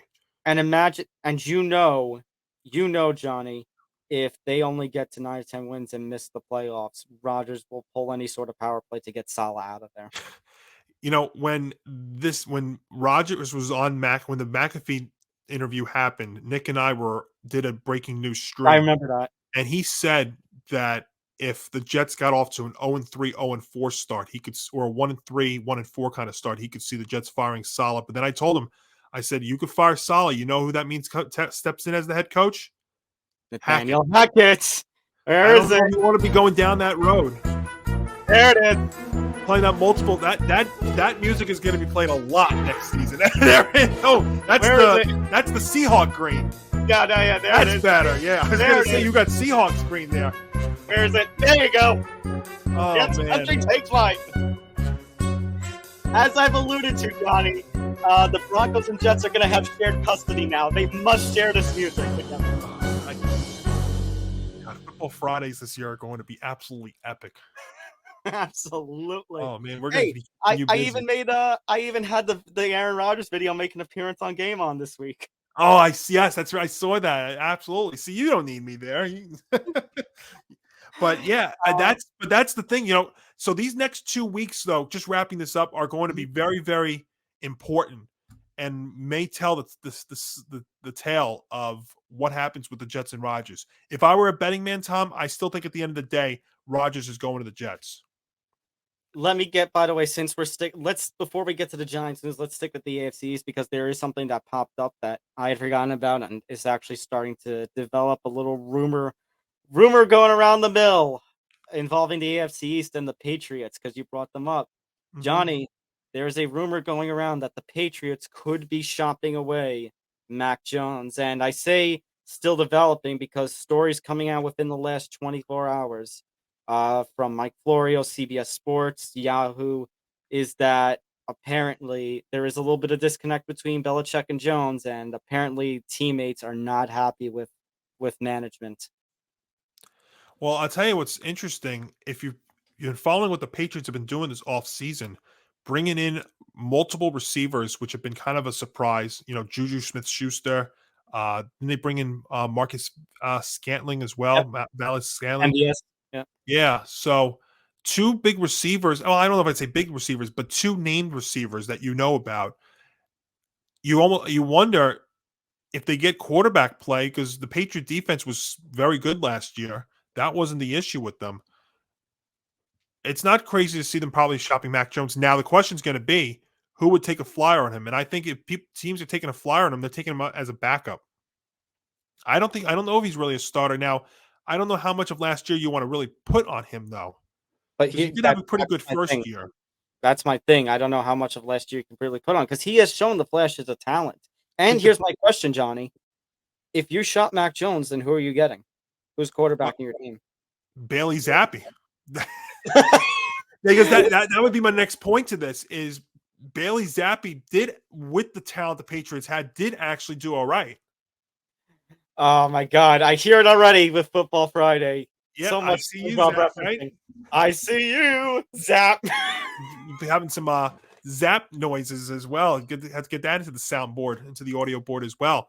Yeah, I'm just sitting here right now thinking about this, Tom, and if teams are going to take a flyer on Mac Jones, they're going to take on him to be a backup. Now, that's not a terrible thing because you need a backup as much as you need a starter in this league.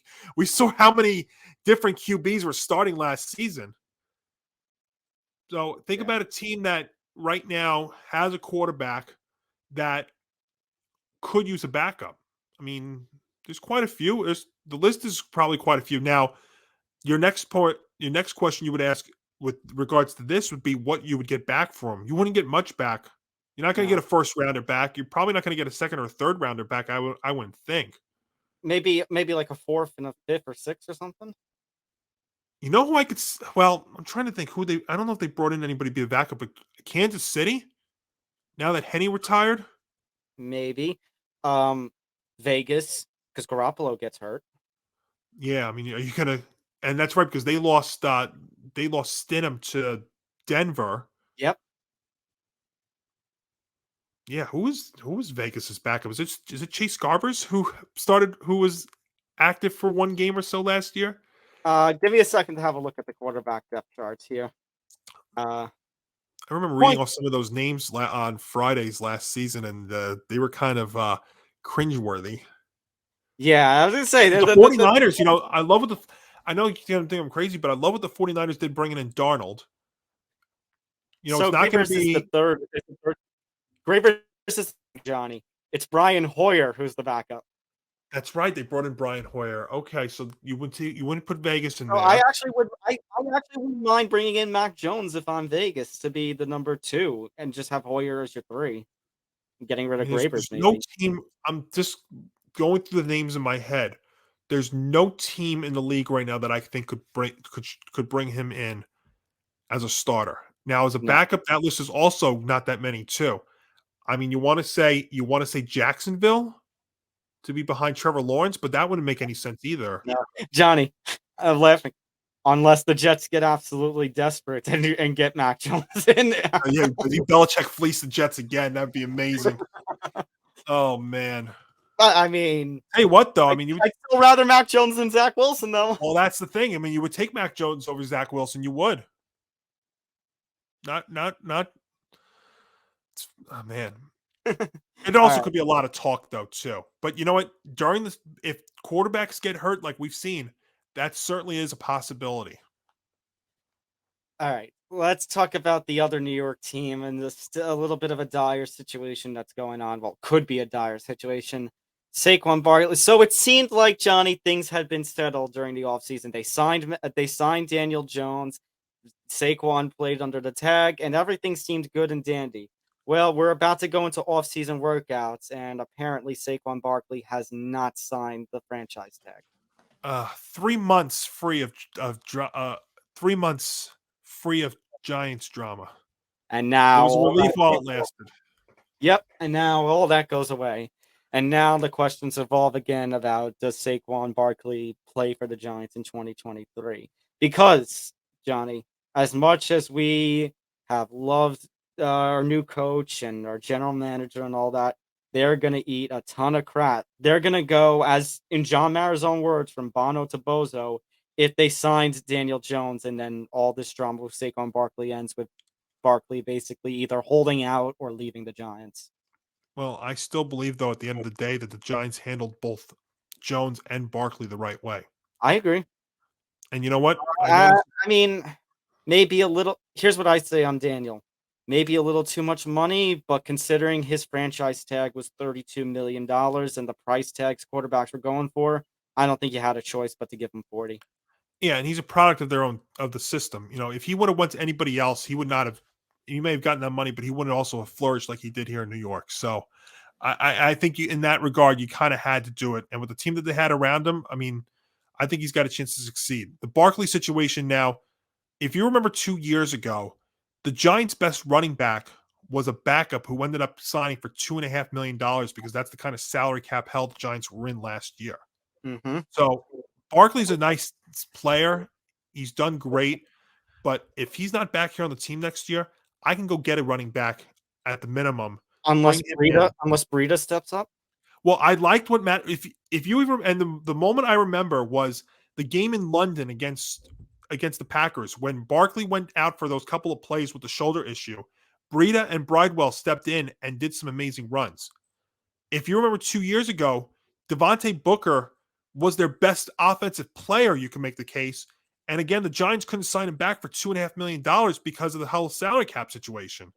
So I get Barkley. What he's done has been great, but he's had 2 full years in the league. He's had injury woes every other year.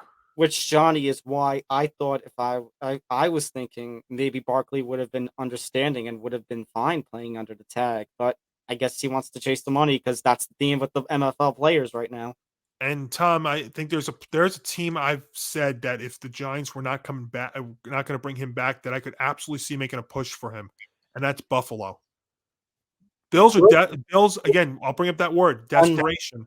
Unless Johnny, unless Buffalo really thinks that they can turn James Cook into his brother. Maybe.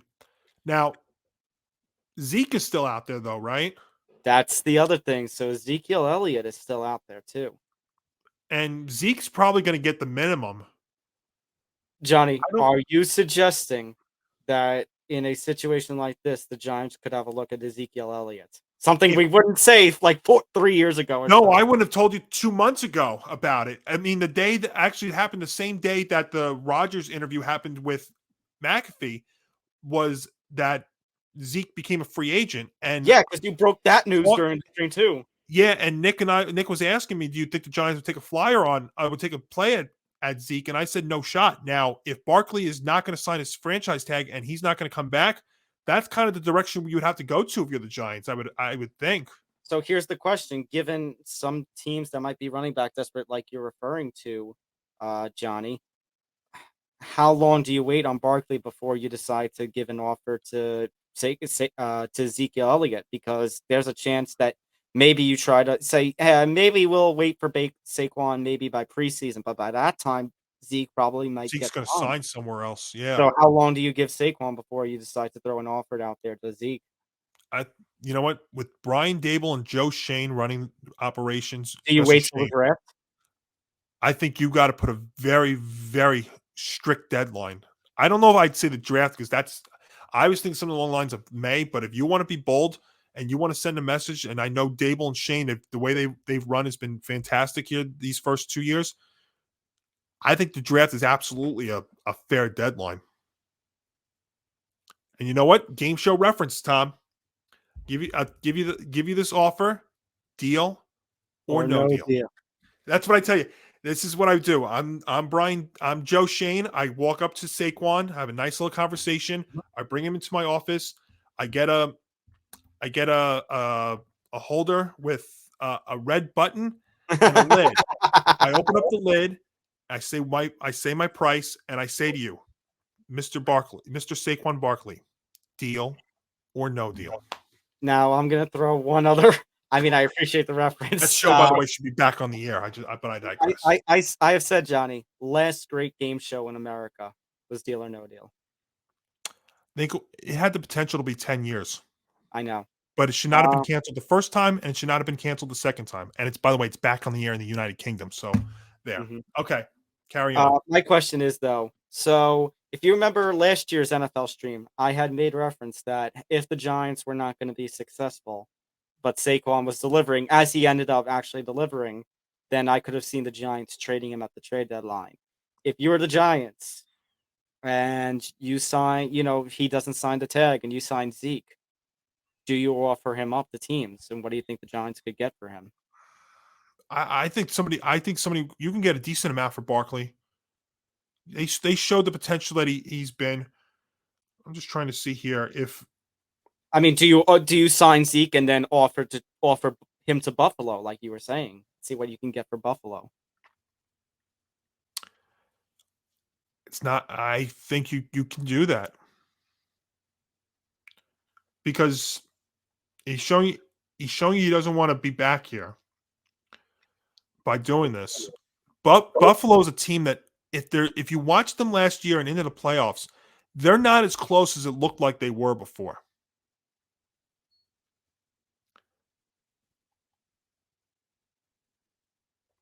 And we saw Miles Sanders. He went to Carolina.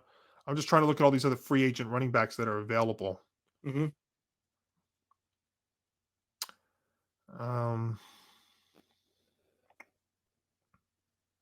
Well, this is as of March 6th, so I don't know if these guys are still out there, but Barkley's there. Miles Sanders is not there. Montgomery's not there. Kareem Hunt. Wow. Actually, yeah, Kareem Hunt still. I think he's still available.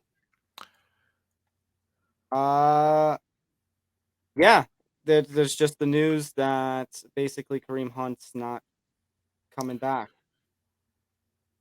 So Kareem Hunt's still out there as well. Well, I would rather Barkley than Kareem Hunt, to be honest with you. I agree. I agree on that. I'm just saying I think they're going to find a way to figure this out. But if they don't figure this out, then Shane is not going to live for this, and he's going to trade him. He's going to get rid of him. All right. One other thing before we get on to other stories, because we got to get through more here.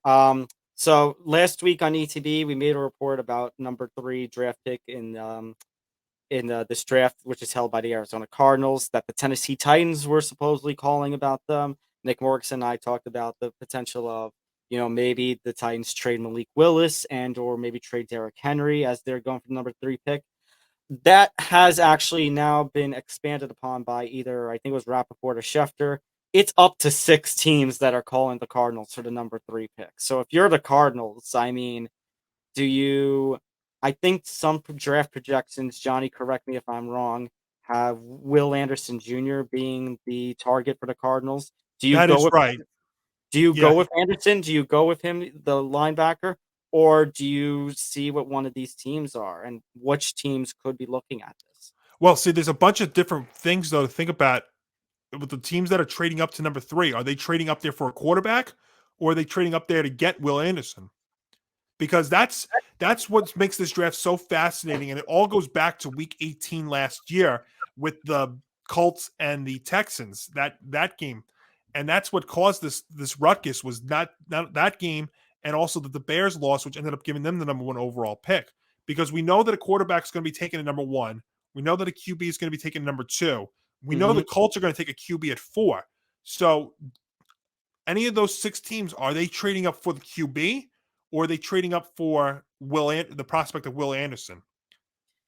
And if you're the Cardinals, do you desperately need Will Anderson, or do you need multiple picks? To me, if I'm the Cardinals, I need the latter. I need the multiple picks. not like Will Anderson's going to make the Cardinals a playoff team next year. I mean, he's a good defensive player, but he's not like going to take them over the top. Johnny, if this was the Cardinals from a couple of years ago, I would have said you just draft Will Anderson. Now, Absolutely. Yep. I don't know. Now I might have to consider what one of these other teams might be offering. Because we don't know necessarily if Kyler Murray is going to be ready for the start of the year. I mean, he tore his ACL pretty late last season. And you don't know if Kyler Murray, Johnny, just to be flat out from this past season, if he's even going to get to the level that he was a couple of years ago. Yeah, no, for sure. But that's the thing, because we know that the Colts are taking a QB at 4. Does somebody go up above them and because Snipe they want him. a QB? Yeah. And because that's pretty much what happened when the Bears got the number 1 overall pick. We knew they weren't going to take a QB. So that's what Carolina did. I think that shocked a lot of people to think that Carolina was that team that was doing that. And I thought Carolina was acting in desperation, Johnny, but my God, they've put together one of a great offseason. You just got to pray that it pans out for them in the season. Tom, I think they've had the best offseason of any team. Now, they have got to get this quarterback right, though. And if you've seen a lot of mock drafts, they have it like 50-50, whether it's going to be Stroud or it's going to be Bryce Young.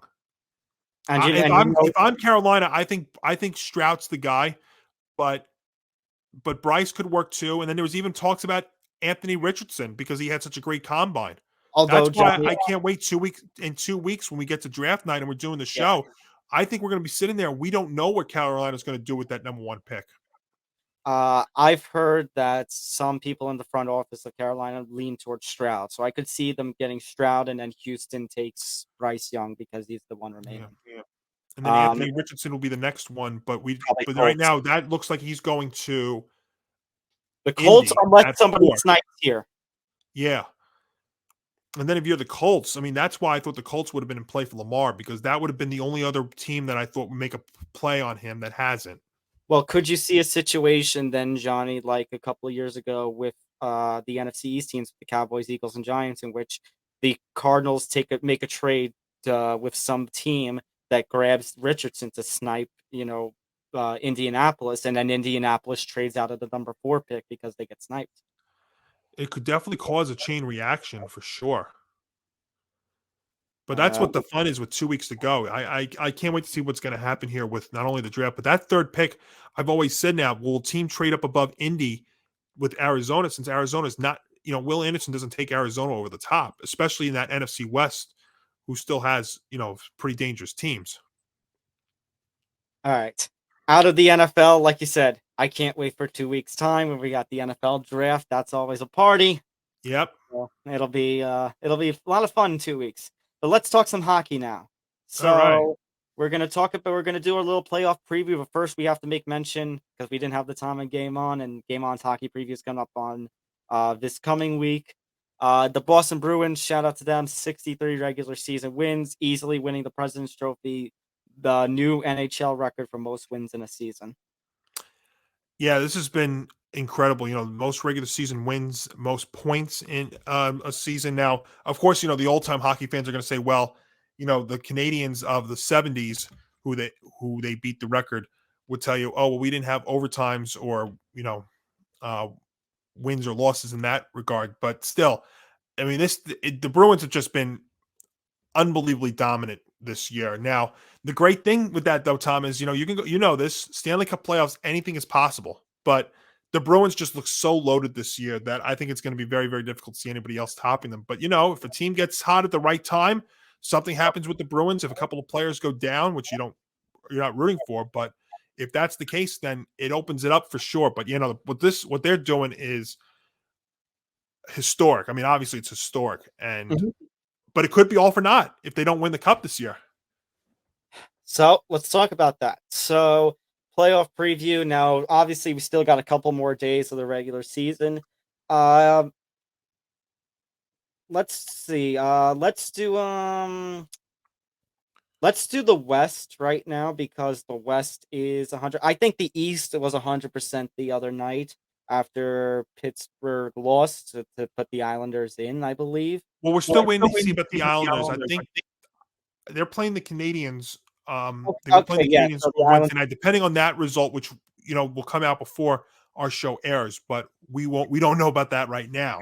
Actually, yes, we're gonna go to the West because I almost forgot. As of our recording, we're still waiting on to see if Carolina or New Jersey will take the number one in the Metropolitan. So we're gonna hold on to that. West actually looks a little more set, so let's talk about that. So with the West, we've got the eight teams. I'll just let's just name the eight teams on each conference. So the eight teams in the Eastern, it looks like we're gonna have the Bruins, Maple Leafs, and Lightning from the Atlantic. We're going to have the Hurricanes, Devils, Rangers from the Metropolitan with Florida Panthers and what looks like the New York Islanders, unless the Penguins pull off something incredible in their last game, making the Eastern Conference postseason. On the West, from the Central, you're going to have the defending champion Colorado Avalanche, the Dallas Stars, and Minnesota Wild. From the Pacific, you're going to have the Vegas Golden Knights, the Edmonton Oilers, and the Los Angeles Kings. And in the wild cards, for the first time ever, Johnny, the Seattle Kraken are gonna Yes. be in the playoffs. It's amazing. Expansion teams and hockey expansion teams and making the playoffs right away. It's amazing. And then of course you're gonna have the Winnipeg Jets as well. So let's start with the West because that seems to be the easiest. It looks like unless something dramatic happens in the last day of the regular season, the Jets will play the Vegas Golden Knights in the opening round. That I can see Vegas winning in like 5 or 6 games. Yep. You're gonna have, therefore, if the Vegas Knights play the Jets, then that means you're gonna have the Edmonton Oilers playing the Los Angeles Kings, which I think is an interesting matchup. Yeah, some of these West matchups are very, very good. I'm gonna lean towards Edmonton on that one. Oh, I'm sorry, you were looking for that. Yeah, I love Edmonton. I'll tell you what, Edmonton with Connor McDavid and Leon Draisaitl. They're gonna be a sneaky team. Yeah, I think those two. I mean, if they continue what they've been doing in the regular season in the playoffs, look out for Edmonton this year out of the West. Be very, very that surprise team that you haven't really heard about, even though if you're a hockey fan, you know about McDavid and you know about Draisaitl for sure. So that leaves us on the Central now. As of we're recording this on Wednesday, so the Avalanche and Stars haven't even played their 81st game yet. So that one's still up in the air. But it looks whoever comes out on top in the Avalanche Stars matchup, the Avalanche and Stars position battle for number one will end up facing, most likely, that means the Seattle Kraken.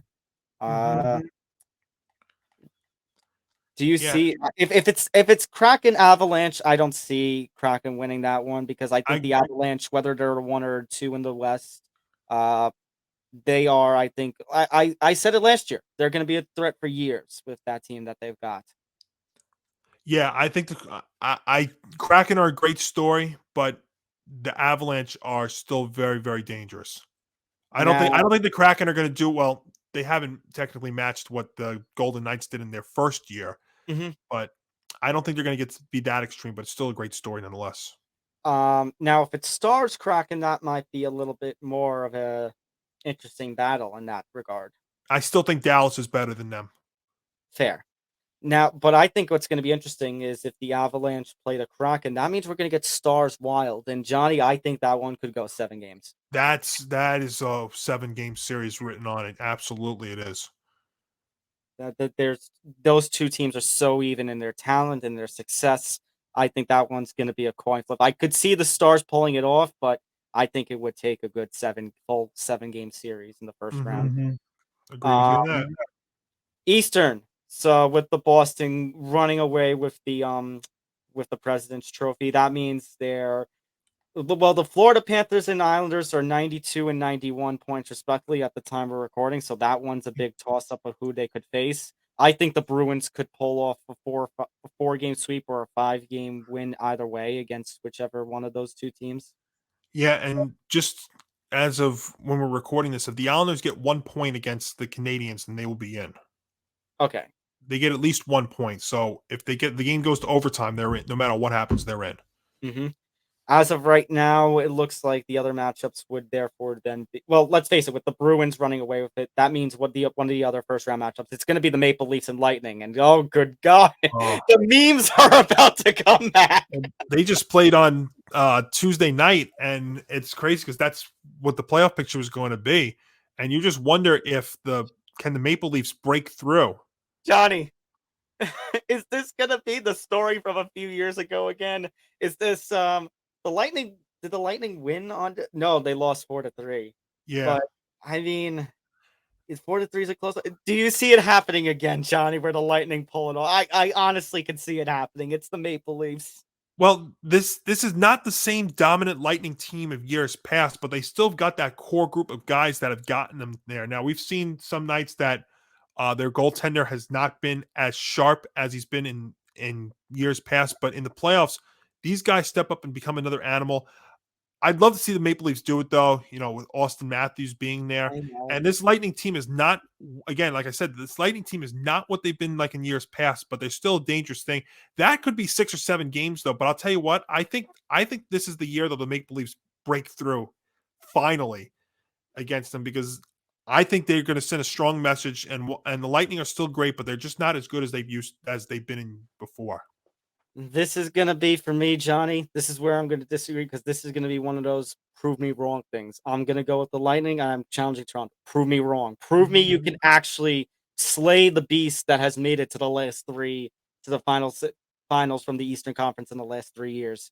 It's going to be a challenge, because if you don't, if you lose again to the Lightning, then it's going to be typical Maple Leafs, where you have a great regular season and then it all just falls to crap in the playoffs. Now that's you are better. You are really better than them this year, so this should be the year. But the Lightning there's a reason why they've been in the finals for, this strong for this long. Now, that being said, Johnny, it's very ironic that I say that, when for our beloved Rangers, it could all fall to crap. Now, as of right now, it's going to be Devils versus Rangers. However, if the Devils are to win their 82nd game and the Hurricanes lose their 82nd game, then there's going to be a flip in which the Devils will play, as of right now, the Panthers, and the Rangers will play the Hurricanes. So if you're the Rangers, Johnny, actually, let me double check. So today's matchup, actually, the Devils in Carolina don't play today. The day that we're recording it. So they're both playing the day that we air the show. So Johnny, if you're the Rangers, who do you want to face? Do you want to face the Devils, or do you want to hope that the results that I just said happen and you end up getting the Hurricanes instead? Well, I think the Rangers can beat both. Let me just say that. I think there's one team they have a little bit more favorability against, and I think that's the Devils. I think the Devils is a better matchup, but I think they could beat either one of those teams. They have Carolina's number from the last couple of years, but this Rangers team, look, remember when they started? Remember when they started? What was it, like 12-10-5, and everybody was panicking? And look at them now. They only have had 11 losses since they started that 12-10 start. But yeah, I think the better matchup is with the Devils. Now the Devils they've put together quite the season there, because Jack Hughes has been fantastic. They've gotten a bunch of great years out of players you never thought of there in New Jersey. I think they match up better, though, against New Jersey. Carolina, I think they could beat them too, but I'm a little bit more comfortable if I have to go through New Jersey first. I'd say the only thing is, Johnny, Carolina is going to be coming into the season. So if they lose to the Panthers, oh my God, that's actually kind of funny that it's the Panthers, a team that's locked up a wild card, but we don't know which wild card they're going to be, that's playing the Hurricanes. If they lose to the Panthers, Johnny, that's going to mean that Carolina enters the postseason with losses in 4 of their last 5 and like 7 or 8 of their last 10. They're going to be coming in on such bad momentum that if you're the Rangers, I'm looking at that momentum and I'm licking my lips. Well, yes and no. I think the Rangers last year actually entered the playoffs on a 3-game losing streak too. Now this is a little bit of a longer skid, and we've seen that. I actually remember it was the first year out of the lockout that the Rangers did have that little struggle down the stretch and they ran out of gas. So that could be the thing. But when you get into the playoffs, anything is possible. But that's why I still think they actually match up well against either of them. But it also brings me that worry, especially if we're playing the Devils, that Johnny, all this great success they had, all this magic, and it's very realistic. Even you, as a Ranger fan, have to admit that it could all come crashing down in the first round. Oh yeah, you could say that about any team. That's the beauty and the heartbreak that is the Stanley Cup playoffs time. I mean, and look, the Rangers have been on both end of that. If you remember the year they lost this, made the Stanley Cup Finals. They made it as a 1 seed. They lost to an 8-seeded Kings team. They've had years where they were a lower seed and made a deep run. So, but Johnny, this might be a little stretch, but I think if they lose in the first round, I consider the season a failure. I think you would say that. I would say that. Hank would say that faster than both of us combined. He would definitely tell you that for sure. No, absolutely. You make the moves for Tarasenko and Kane, and it ends in the first round. And you're right, Johnny. This might be another take, but if I'm the Rangers and I lose in the first round, I don't think I bring Kane back. I think I just give the money to Tarasenko and look to keep the kids happy at that point. That is a very interesting point. Yeah, that's the biggest thing you have with the Rangers going in at the end of the season if they don't make a deep run. And you're right. I can't argue that, especially when you're coming off of an Eastern Conference Finals appearance last season. For sure, you wanted to build off of that and at least get back there again, especially with the acquisitions of Kane and Tarasenko. All right, so let's talk about who we have in the final, like we did with the NBA. So coming out of the West, as much as the Golden Knights have been a story, as much as the Kraken have been a fun story, and Edmonton is dangerous, I'm going to go with the Western Conference Final. I'm going to go with Colorado. I said they were dangerous last year, and they're still a top team in the West. I'm going Colorado over Edmonton in the Western Conference Final to Colorado to make the Stanley Cup. So is this the year that Edmonton breaks through with Draisaitl and McDavid going up against Colorado? Because those are the two teams that I have doing that. I think you got to give the slight advantage to Colorado as dominant as those two forwards are. A lot of the times in the playoffs, it's really more of your goaltending, your defense that top those two guys. So yeah, I think Colorado comes out of the West. And the big question in the East, Tom, is this Bruins ride. Is it them? Really, I think the question you ask in the playoffs is in between both conferences. Do you take the Bruins? What's that? I said the President's Trophy curse. Well, that's the thing. So do you take the Bruins or do you take the field? And the President's Trophy curse. Now, this is the President's Trophy by a mile. I mean, they've got 133, and the next closest team is 111. I mean, sometimes this President's Trophy thing is like maybe 5-6 points. I mean, you're talking 20 points. That's 10 wins that you're talking about. A 10 win difference in the President's Trophy. So yeah, if they don't at least make the Stanley Cup Finals, it definitely is a curse, because I think your question really in general with this whole segment is, do you take the Bruins or are you taking the field? And you know what? In the Stanley Cup playoffs, more likely than not, if you're giving me $20 and I'm either taking the Bruins or I'm taking the field, I'm putting that money on the field. Yeah, it's so difficult because there's so much pressure on you. Yeah, but at the end of the day, I'm still taking the Bruins coming out of the East. I don't know. I think, ironically, I feel like the Devils match up well against them. I don't know about the Rangers matching up against them, but I still think I'm going to take the Bruins out of the East. Johnny, this is where, because you made mention of them before, this is where you and Hank especially is going to wring my neck. Because my prediction, especially if the Rangers play them in the opening round, I think the Devils go all the way. I think the Devils beat the Bruins in the Eastern Conference, and they beat the Avalanche, and the Devils take the cup this year. I think the Devils actually... I feel disgusted as a Rangers fan saying that, but I think that's happening.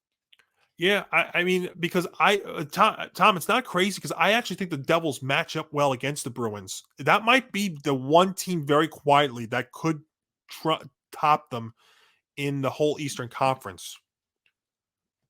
I think, unfortunately, as of this point, the Devils... I talk about momentum. I think the Devils got all the momentum in the world. And even if the Rangers don't play them, I think it just adds to the momentum that they sniped the number one Metropolitan seat away from Carolina.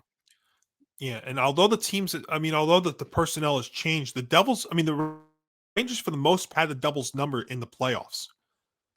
It's been a couple of series that the Devils have topped the Rangers, but if you look at I will say this, Johnny. I will say this for the sake of you and Hank and all my fellow Blue Shirt fans out there. If the Rangers can outlast, I mean, if it's an Eastern Conference final matchup is one thing, but if they can make it to the Eastern Conference finals and the Bruins and Devils are not who they play, then the Rangers can definitely get back to the Cup. yeah, and and look, anything is possible, you know that, but I just don't see how the Bruins are coming out any earlier than I don't see how the Bruins are getting out any earlier than the conference final. Let's put it that way. That being said, Johnny, you say they can outlast the President's Trophy with the run that they have. Do they get past the Avalanche? They're better than Colorado. Now the question would be goaltending, because Colorado's got, I think they got Georgiev, the former Ranger great, Yep. there against his name's eluding me, but you got a Vezina trophy candidate there for Boston. Oh man, you would have to give the Bruins the advantage, but then again, at the same time, Colorado was there just last year. Yeah, you're talking about Swayman. Swayman, yep, that's it. And Pasternak, who's got 60 goals this season, he's got a 60. You think about, here's the fun part. Here's a fun fact about the NHL this year. I think they said there's been 26 times that a player has scored 60 goals in a season, and we've had 2 of those this year. Pasternak with the Bruins and Connor McDavid with the Oilers. How cool would that be? How about a Bruin-Oilers Stanley Cup final? I think That before would be fun. right? Battle of 60 goal scores. Now, before the season started, I actually had it as a Ranger-Oiler Stanley Cup final. So we still have the potential of that. I mean, we need some upsets in the making, but we all know that certainly there's a chance for that. But the way that the teams are positioned right now, I still think it's going to be Colorado and it's going to be Boston. But I also could see a Ranger Edmonton. That's the fan in me is hoping for a Ranger Oiler final, but the analyst in me is going with a Bruin Avalanche And final. the analyst in me is saying that, as I kind of alluded to before, I think Colorado is going to be a threat to years for years to come. I could definitely see this being a Colorado repeat. Yeah, the Bruin window is not that long, Tom, because they've got some free agents coming up. They've got some players on the very tail end of their career. So this really could be a one and done up there in Beantown. For sure. All right. As we approach hour number 3 of this bonanza, we still have about like 5 or so stories that we got to get through. So hopefully we get through them. Hopefully we get through them quick, so that way we don't. Rapid fire. Yeah. All right. Let's go to MLB. Couple of stories in the MLB world. Obviously we're recording this before Tampa has played its Wednesday game against Boston, so we don't know if they're still undefeated yet, but an 11-0 start. The last time we had a team go 11-0, you had to go back to the 1980s, and Johnny, the way that they're playing, how they're handling teams easily, you'd have to go back to the 1880s since the last time that performance. Yes, the stats that you see on Quick Pitch every morning on the MLB Network about the Tampa Bay Rays, it's just like you look at that and your eyes, even at 3 a.m. when I'm up watching that, your eyes just open up and your jaw drops in disbelief. Now, of course, people are going to want to say, well, look who they're playing. But you know what? At the end of the day, every team in baseball is going to be playing everybody. So they're all going to get their fair shot against them. But yeah, as somebody who wasn't as high on Tampa as in years past, because I thought that division got a lot better, it's a historic start. And again, Tampa does more with less than anybody else. Now, I know they did spend some money this offseason and they did re-sign some guys, but a lot of this is really their homegrown players. Brandon Lau on offense, who's homered in 4 straight games. McClanahan on the mound. Their bullpen, they've got arms that they could throw out there for days.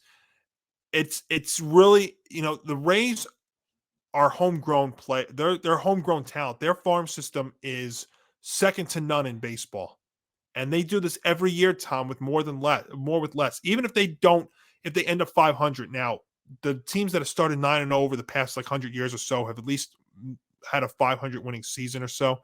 But what they do, especially in maybe the toughest, most competitive division in baseball, is I don't care who they're playing. It's an awesome thing and a crazy thing to see. I mean, Johnny, if by the end of they play the Yankees this weekend, if by the end of the Yankee series they come out and they're either still undefeated or just have one loss, they take the Boston series and they take the series with the Yanks, I think that is a statement made that the Rays very early on in this season could be an AL, if not a World Series favorite at this point. Yeah, and now you look at that rest of the AL East with the Yanks and the Blue Jays and the Orioles. I mean, yeah, I mean It makes the Yankees and Blue Jays road that much tougher. Yeah, no, that is absolutely the case. Now that Yankee series this weekend is in Tampa, right? I think so, yeah. Yeah, and the Yanks always struggle when they're down there at the Trop. Ugh. That's why I'm saying I think it's a realistic possibility that at the end of Sunday we could still be talking about, unless they lose before this episode comes out, which is always a chance, and knowing our network's luck happens. There's a chance that they could come out of this out of that Yankee series either still undefeated or just a single loss on their record. Well, the thing is with that weekend series is they will not have to face Cole because he pitched on Tuesday. So Thursday, Fridays. Oh, maybe will they get him Sunday? They might get him Sunday. Oh, that would be a very good test right there. But point being that Tampa is off to some historical run, and if they get through this these next two series with AL East opponents, which are a lot better than the three that they did face. I know you tried to disregard that, Johnny, but I mean the Detroit, Washington, and Oakland are not relevant teams in my book this year. So, but if they manage to again finish the weekend with 0-1 losses, I mean that's a statement to be made. Yeah, Cole pitched on Tuesday night. So they're going to see him Sunday. Thursday, Friday, Saturday, Sunday. Yeah, I don't think the Yanks played him tomorrow. Anyway, I mean, it'll be a good test. They face the Yanks who've won who've played 4 series, and they've won all 4 series. So, yeah. I don't like to look at baseball teams 2 weeks into the season, but you can't ignore this 11-0 start. No. Absolutely. And an early great weekend of baseball with the Yanks and the Rays. I mean, that's going to be exciting to watch. Yes, exciting baseball in April, folks. I did say that. The magic of the AL East. Yeah. Moving on, by the way, there's another story that actually broke prior to our recording. Per Jeff Passan, there is a coalition, a symposium, a group, whatever you want to call them, in Salt Lake City that's being headed up by, I believe the name is Gail Miller, the former owner of the Utah Jazz, that is trying to get an MLB expansion team into Salt Lake City. We've heard of expansion rumors of late with baseball, Nashville being one, possibly the rebirthing or rechristening, whatever you want to call it, of a Montreal Expos team. I know, Johnny, you and I have both mentioned Charlotte in the past, who have a AAA team that maybe they could get a team. Salt Lake City, I think, has a minor league team as well, but this coalition wants a major league team there. So, I mean, I appreciate the efforts. I don't know if Salt Lake City is the place that I would pick for an MLB expansion team. I mean, granted, Johnny, there is one key thing that they have over the other three, and that is, I don't know if you're going to put, like that they're a Western city. You got Toronto, Charlotte, Montreal. They're all Eastern cities. Salt Lake City at least has the uniqueness of you can add a Western team in there. Well, I think, Tom, if you're talking about expansion, I mean, they're talking about Salt Lake City. I didn't read that full article from Passan, but if you're talking about expansion teams, you're going to be talking about 2, not just 1, because you got to even out the leagues. So I think if you're looking out west, if you get a Salt Lake City team, you're going to get an East Coast team too. That's the trade-off there. I've always said I thought Vegas is a perfect spot. I mean, the way that sports are now, you've got almost every team in Vegas, every team in Vegas right now, right? And Yeah, they may follow they may follow like what happened with, or what may also happen is the Oakland A's may go to Vegas too. So that's what they're looking at. As going to happen. I don't think Las Vegas is going to be an expansion. I think it's going to be a relocation. I think you're seeing the A's pull the crap they've been pulling these last few years as a way to basically get them over to Vegas. Yeah, that it's inevitable that they're going to Vegas. Now, the expansion team, Salt Lake City. See, Utah's a very weird state when it comes to sports because they've got the Jazz and they've got the Utah Utes, the college teams, but they don't have another pro team. They don't really have the population, I feel like. That's why I think Utah is a very weird spot to put a major league team in because Utah is not a very populated city. I mean, I know the airport is an international airport, but it's kind of a weird spot. Plus, also the weather too. I mean, if you're talking about like Denver, who can sometimes have snow, like Colorado can have snow in April. You would need a dome stadium there. You would have to have a dome stadium there too. So there's quite a few factors to putting a team in a place like Salt Lake City. I'm not knocking the city or the town or Utah as a state, but I'm just trying to think like the geographical. The logistics. angle to I don't all know of if it. the logistics hold up. That's why Utah. That's why in the East, Charlotte makes a lot of sense because that's like halfway for New York and Florida. I mean, travel wise, from New York to where I am right now here in Myrtle Beach, South Carolina, is 90 minutes by flight. So to Charlotte, you're talking about what, maybe an hour 15, and I think from Florida it would be 90 minutes or so too, if I remember correctly. Nashville's another one too. Nashville's pretty quietly becoming a sports town. I mean, they got a AAA team there already. They've got the Predators that are there. They've got obviously the Tennessee Titans there as well. But yeah, when I think of Salt Lake City, like you said, the word logistics, I just don't think make a lot of sense at the outset. Yeah. Between weather, I mean, population.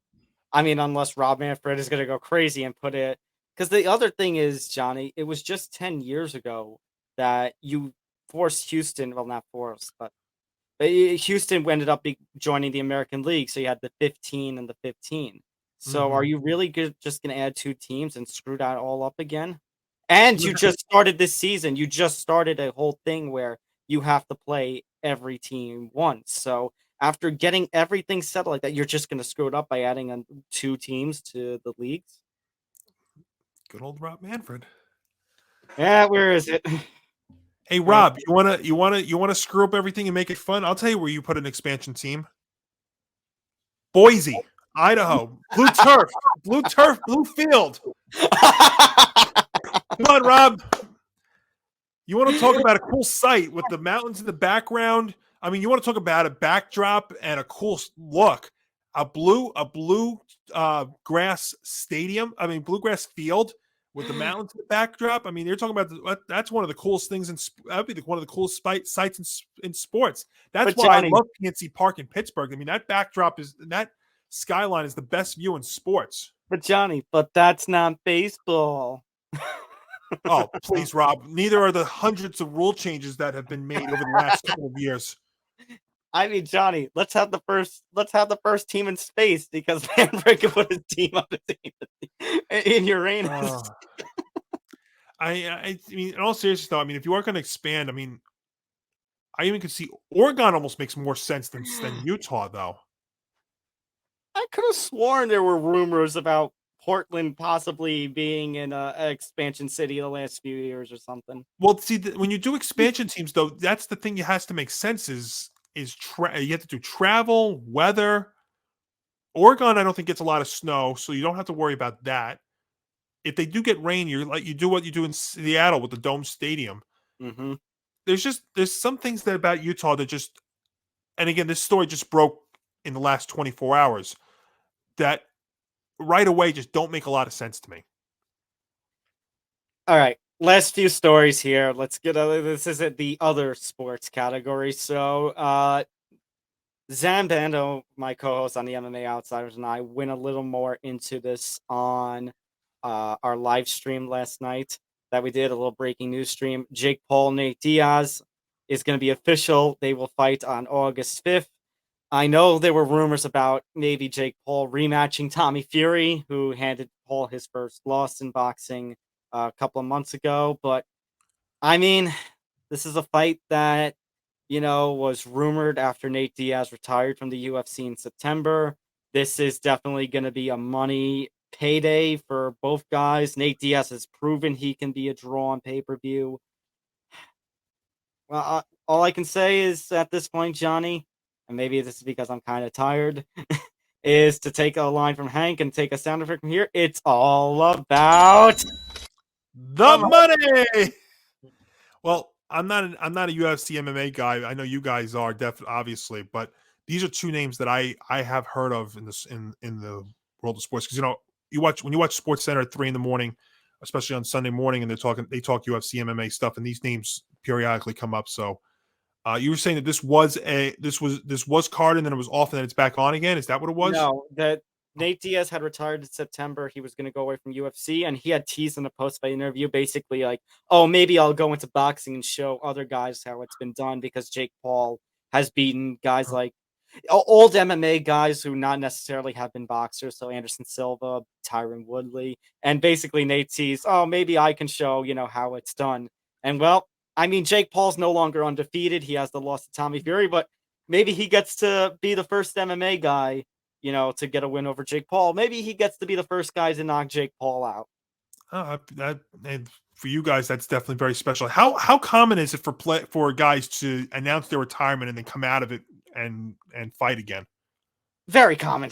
Retirement. Okay, I was going to say, because McGregor obviously is the first guy I think about, because he's been retired. You just want to talk about Brett Favre retiring and coming out of retirement a lot. I mean, McGregor's at like 10 times doing that or so. I've lost count at this point. You can't keep out. Exactly. Yes. Speaking of retirement and then coming back, obviously in combat sports, that now currently relates to WWE with Vince McMahon coming back into power back in January. A little update to a story that Nick Morgasen and I talked about last week. So in the Endeavor WWE deal, the little merger that's going on, apparently Vince McMahon will lose majority controlling power. He's going to so Endeavor, it was going to be that 51%, 49% split. Endeavor would have 51%. And Vince specifically is going to have about 18 of it. The reason I easily brush off the story is because I kind of alluded to last week, I watched that Ari Emanuel and Vince McMahon interview on CNBC on April 3rd when the deal was officially announced. And it looked like Ari Emanuel kissing up to Vince McMahon. That's what it felt like. And McMahon, while he's still dealing with those not the lawsuits, but the allegations of misconduct, which is why I think, Johnny, they went with this deal. I think there were only 2 deals that would have allowed Vince McMahon to stay on, have power, etc. That was this deal, this offer from Endeavor, and the rumored Saudi Arabia deal that was at one point confirmed and freaking out, but then eventually was disproven. Yeah, and that Saudi deal would have been not a good look. I mean, especially when you keep hearing with the whole Live Golf stuff and just everything else. So yeah, speaking of, for them was probably the better of the deals. Yeah. So Vince will still be there. Now, creatively, I mean, that Raw, not from a few days ago, but last week, obviously was one of a really bad received Raw, but it seems like Vince is now a little more hands-offish. It still is kind of scary that Vince can just appear whenever he wants and change the show around. We heard the stories from the wrestling community there, but it seems like Paul Levesque, aka Triple H, will still be the head of all creative and storytelling on the shows. So it's quite the power dynamic right now. Yeah, well, the problem that also WWE runs into is they've got so much more competition now than they've had in years past. It used to just be themselves, even when they had WCW and ECW. But now you've got AEW, you've got obviously the UFC and MMA stuff, which is more than just wrestling, but that's broadcast on a national level on ESPN and even on pay-per-views more so than WWE has. So it's almost like there's just more, and in some ways even more superior competition to them than when they had it all to themselves. That's the whole fair. category of sports entertainment has changed. Very true. Oh, and Johnny, speaking of golf, since you mentioned it, we didn't get the time to talk about it on Game On. I'll give you the time to talk about it here. So the Masters wrapped up last week. John Ram came out on top. Tiger Woods participated, but ended up withdrawing due to injury. And Johnny, I know it's a little bit of an unpopular and old adage kind of take at this point, but I still hold to it.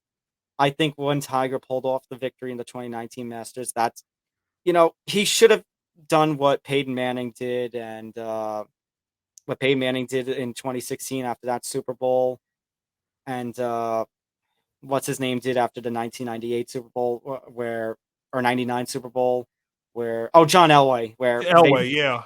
where they a straight hand after the Giants beat the Pats the first time. I think Tiger should have just retired out on top after that. Yeah, when when there's like a top 10 list of athletes who have hung on for too long, Tiger's going to be right up there at the top.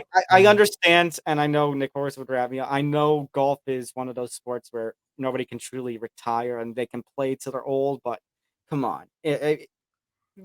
Really passing up that storybook ending of winning a Masters in upset fashion and walking away. Yeah, so I watched a lot of this, especially since I was reined in down here in South Carolina. In fact, that weather that we had here was also the weather they had there at Augusta over the weekend. And I got to tell you, it was hard to watch Tiger. I mean, when play resumed in the third round, following the delay, I know he just made the cut, but those first few holes, I mean, it was a hard watch. I think he went like 6 over in the first couple of holes, and then after when they resumed play on Sunday, he withdrew. And I know he said he was dealing with plantar fasciitis again, which I just, the thing is too, he's only really playing the majors, so Yeah. it's very rare that you see Tiger at a non-major event anymore. So I don't know how much more we're going to see of him, but I got to tell you, I mean, it was so hard to see him out there on the course struggling like it was.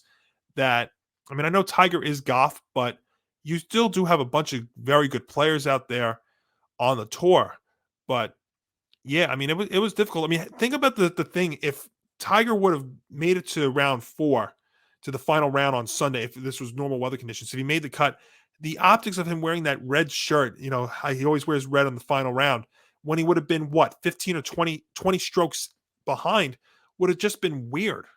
I mean, it's an amazing story that, coming back from that serious car crash where a lot of people probably wouldn't have even survived that, to play golf again. I know when the Masters in 19, but I mean, it's tough to watch. Now, as far as Rahm goes, he had to make an incredible comeback as well, because it was really all Brooks Koepka for the first few rounds, and then Koepka struggled and Rahm took over.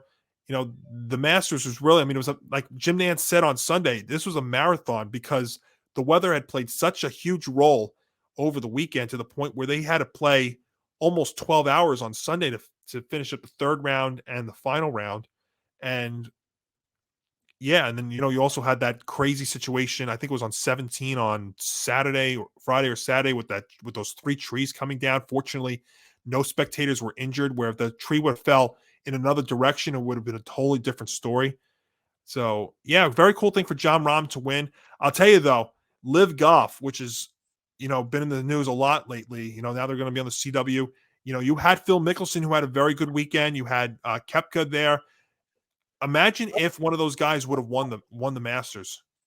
Oh, that would have caused such an explosion. Well, and if you're on the media side, which I know Nick loves talking about the media when it comes to these events, how about the fact that they don't interview Phil? Now, whether that's either CBS's choice or that's Phil not doing that, I mean, it would have created for quite an interesting Monday of golf talk, even on this show, if, say, like a Koepka would have won this, or Phil would have made a very, very deep run. Because I know the PGA is trying to distance themselves a lot from the Live Golf, and I know more people are going over there. But if you watch Live Golf, though, it's not even real golf. That's the thing. Not only is it the whole Saudi-backed controversy behind that, but it's not even real golf. They're only playing 48 holes. They're blasting music and stuff. That's not golf. But a cool thing there for Jon Rahm to see. And then as far as Tiger Woods' future goes, I don't know how much of a golf future he has left in him. I mean, again, it was just so painful. I mean, I can only imagine what he's dealing with the plantar fasciitis, but I mean, some of those swings and just some of it was just a tough watch there over the weekend. It's like, bringing out these same old act over and over again. It's like, a band from the 60s and 70s that's still playing today now. Obviously, Oh, they could do that though. We could say, hey, there are '80s groups that are out there making one final run at it. Like one of my favorite bands from the '80s, The Cure, is out there. I'm sure they'll do great. There are other '80s groups that are out there. I go listen to '80s music a I know, lot down here with cover bands and stuff. Johnny, there are some bands out there that it's like you're still doing this and still hanging on. That's what I think of with Tiger. It's like you're still doing this. You're still trying to hang The on. only, It's like, the only difference is the music can still go strong. Tiger is just, I mean, he's not in these events. no, That's the thing. not He's at all. not in these events. I mean, he barely made the cut over the weekend. I mean, he probably shouldn't even. I mean, he barely made the cut. And then he shoots like a 7 over on the first 5 holes, and then he has to withdraw it because of injury. And it's like, when I was growing up and starting to try and expand my sporting range, Tiger was, whenever ESPN brought up the golf, it was always Tiger this, Tiger that, Tiger wins this, Tiger wins that. And it's like you get so attached to Tiger, and it's like, I mean, obviously, what happened to him in 2009 brought a lot of stuff, brought a lot of it down. But then you watch this, and it's like it's really destroying the childhood at this point because you're watching this guy like try to reclaim those years again, and it's like it's Yeah. just And Tiger, remember the first time back in '09, he hurt his back also, and he tried to change his swing, which was like, if it was working so well for you, why would you do that? Yeah, so yeah. I don't know what Tiger's future is. I don't know if we're talking later on in the year that he ultimately hangs it up, but I don't know. But it's definitely not promising. I'll tell you what. I mean, No. but yeah, it was good for John Rahm though. Don't want to take anything away from him what he did over the weekend. It was a great sight. All right, that's gonna do it for this edition of Empty the Bench. Long edition, but thank you, Johnny, for filling in and talking with Absolutely, me. Tom. And I heard that next week actually the trend will continue of switching it up. Yes, so explain. Network right now is in a state of all sorts of shakiness. So, if you remember a few months ago, we did a little late switcheroo where I joined Hank on Game On as I did this past Monday, and Johnny, you filled in for me for Empty the Bench, and that's going to happen again next week. So, episode 181, I will be absent. Johnny, you will still be here. You will be hosting with Nick Morgasen. I will be reappearing on Game On, episode 50, which will airtime is to be determined. That depends on what's going on with the Stanley Cup playoffs start. So myself and Hank will be on episode 50 of Game On. We'll figure out a time. You and Nick will be here next Thursday, 3 p.m. Eastern for episode 181 of Empty the Bench. And while I'm on that with April and changes, the NFL draft, as Johnny and I have alluded to multiple times, is coming up. And yes, the plan is for us to do another live stream as we've done the past couple of years. As Empty the Bench now airs on Thursdays, what we're going to do is do what Game On did back at the MLB trade deadline. Nick Morgasen and I will not have a numbered episode that week. We will forego that in favor of focusing on the 4-hour live stream that he and I will be a part of on April 27th. Johnny will also be there. I'm hoping my MMA Outsiders co-host, who also is good with college football as you are, Johnny, Zambando, will also join us. Maybe another guest or two. We'll see. Hopefully, that will be a very fun time. That's April 27th at 8 p.m. Eastern when the NFL draft. We will usually kick off with round one. Also, since I'm going on about shows and such, Kyle Hershon, The Hersh Show, re-debuting tonight, 8 p.m. Eastern on tonight, April 13th. All right, on April 13th. So he will be there. I'm so excited for that. Yes, good to see Kyle back. Absolutely. And yeah, I'll just say this also. Best thing to do for us on Game On to find out when our episode 50 is going to be, Game On ETB on Facebook and Twitter, and on Instagram, Game On _ Actually, ETB. let me go to your Game On folder and throw that up right now. So you can find Johnny Montalbano on Twitter. His little Twitter handle was up there at Montalbano NY. NY, yep. Game On ETB across Facebook, Twitter, and Instagram to follow Game On. For Empty the Bench, I will actually throw that banner up on there. You can follow us across social media at ETB Sports, Facebook, Twitter, Instagram. Follow the network at Facebook, Twitter, Instagram, and TikTok. Make sure to go to youtube.com/ETB Network for those of you listening on the audio-only platforms to see our video feed. And those of you who are watching on YouTube, make sure you hit the like button, make sure to subscribe, and hit the notification bell so you get notified of all the different Empty the Bench shows. Again, if you are watching us on the video feed, but you want to hear us, just hear us, have the audio only format. You can find us on Spotify, Apple Podcasts, Acast, so much more. So you can have the audio only versions of this show. ETBpodcast.com, your one stop for everything about the network and blogs from our hosts. Have I covered everything? I think so. All right. I think that's going to do it at long last for us. So for Johnny, Tom, see you next week on Empty the Bench. Take care, everybody. Good night, friends.